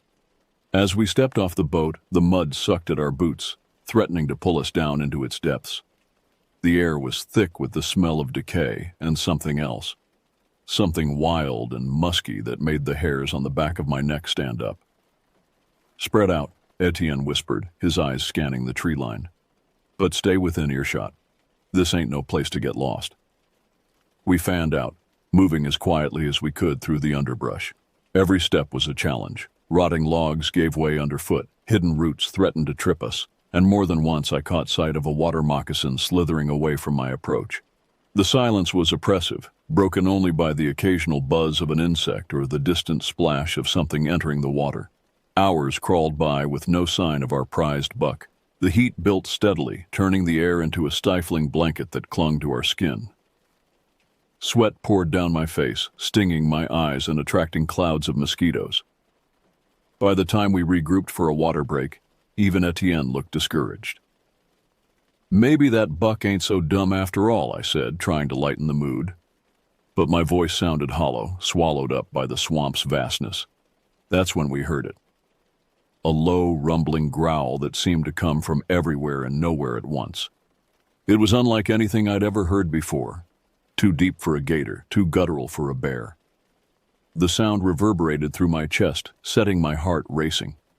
I looked at Beau and Etienne, seeing my own fear reflected in their eyes. Etienne's face had gone ashen, his lips moving in a silent prayer. "Dogman," he whispered, the word barely audible but carrying the weight of generations of hushed stories and dire warnings. Growing up in Louisiana, you hear all sorts of tales, stories of rougarou, swamp lights, and things that go bump in the bayou night. But the legend of the Dogman was different. It wasn't just a boogeyman to scare kids straight. It was spoken of in hushed tones by hardened hunters, by men who'd stared down gators and come out on top. The Dogman was something else entirely. A nightmare given flesh, with eyes that glowed like hellfire and jaws that could snap a man in two. I'd always laughed off those stories, chalked them up to too much moonshine and overactive imaginations. Standing there in that godforsaken swamp with that inhuman growl still echoing in my ears, I'd never felt so foolish in my life. "We need to go," Beau said, his voice tight with panic. "Now." But Etienne held up a hand, his eyes scanning the tree line. "Slow," he cautioned. "No sudden moves. It ain't fully on the hunt yet." We began to back away, every step measured and careful. The undergrowth seemed to close in around us, branches clawing at our clothes as if trying to hold us in place. The growl came again, closer this time. My hands shook as I gripped my rifle, knowing deep down that it would be useless against whatever was out there. Etienne muttered under his breath, a stream of words I couldn't quite make out. It sounded like a prayer, or maybe a spell, some old Cajun magic passed down through the generations. "We need silver," he said suddenly, his eyes wild. "Regular bullets won't do shit against a Dogman." I wanted to laugh, to tell him he'd lost his damn mind. But Beau was nodding, his face set in grim determination. "Grandpappy's old revolver," he said, "back at the boat. If we can just—" His words were cut off by an explosion of movement from the trees ahead. Something massive burst through the undergrowth, all matted fur and yellow eyes and teeth like daggers. In that moment, my world narrowed to a pinprick of terror. The Dogman was real, and it was hungry. What happened next is a blur of panic and primal fear. The creature, I can't bring myself to call it an animal, it was too aware, lunged towards us with impossible speed. Beau, who had somehow gotten separated from Etienne and me, let out a scream that turned my blood to ice. I caught only flashes as I stumbled backward. Massive, hulking form, easily 7 feet tall when it reared up. Fur matted with mud and what looked horribly like dried blood. But it was the eyes that haunted me, yellow, glowing with an intelligence that had no place in a beast. They fixed on Beau with a hunger that made my stomach lurch. "Run!" Etienne bellowed, already scrambling away. "For the love of God, run!" I didn't need to be told twice. Survival instinct kicked in, overriding everything else. I turned and fled, branches whipping at my face, roots threatening to trip me with every step. Behind me, I heard Beau scream again, a sound of pure agony that cut off with a wet, gurgling noise. The swamp became a nightmare landscape. Every tree looked the same, every path circling back on itself. The dogman's roars echoed through the fog, sometimes seeming to come from all directions at once. My lungs burned, legs trembling with exhaustion, but terror kept me moving. I lost sight of Etienne in the chaos. Part of me hoped he'd made it to the boat, that he was already starting the engine. But a darker voice whispered that I was alone now. Nothing between me and the monster but dumb luck and fading stamina. Time lost all meaning. I ran until I couldn't anymore. Then I crawled, pulled myself through the muck on hands and knees. The swamp itself seemed alive, vines tangling around my ankles, shadows reaching out with grasping fingers. When I finally broke through to the clearing where we'd left the airboat, the sun was already dipping below the horizon. Etienne was there, bleeding from a dozen cuts, his eyes wild with fear. We didn't speak. No words could encompass the horror we'd just lived through.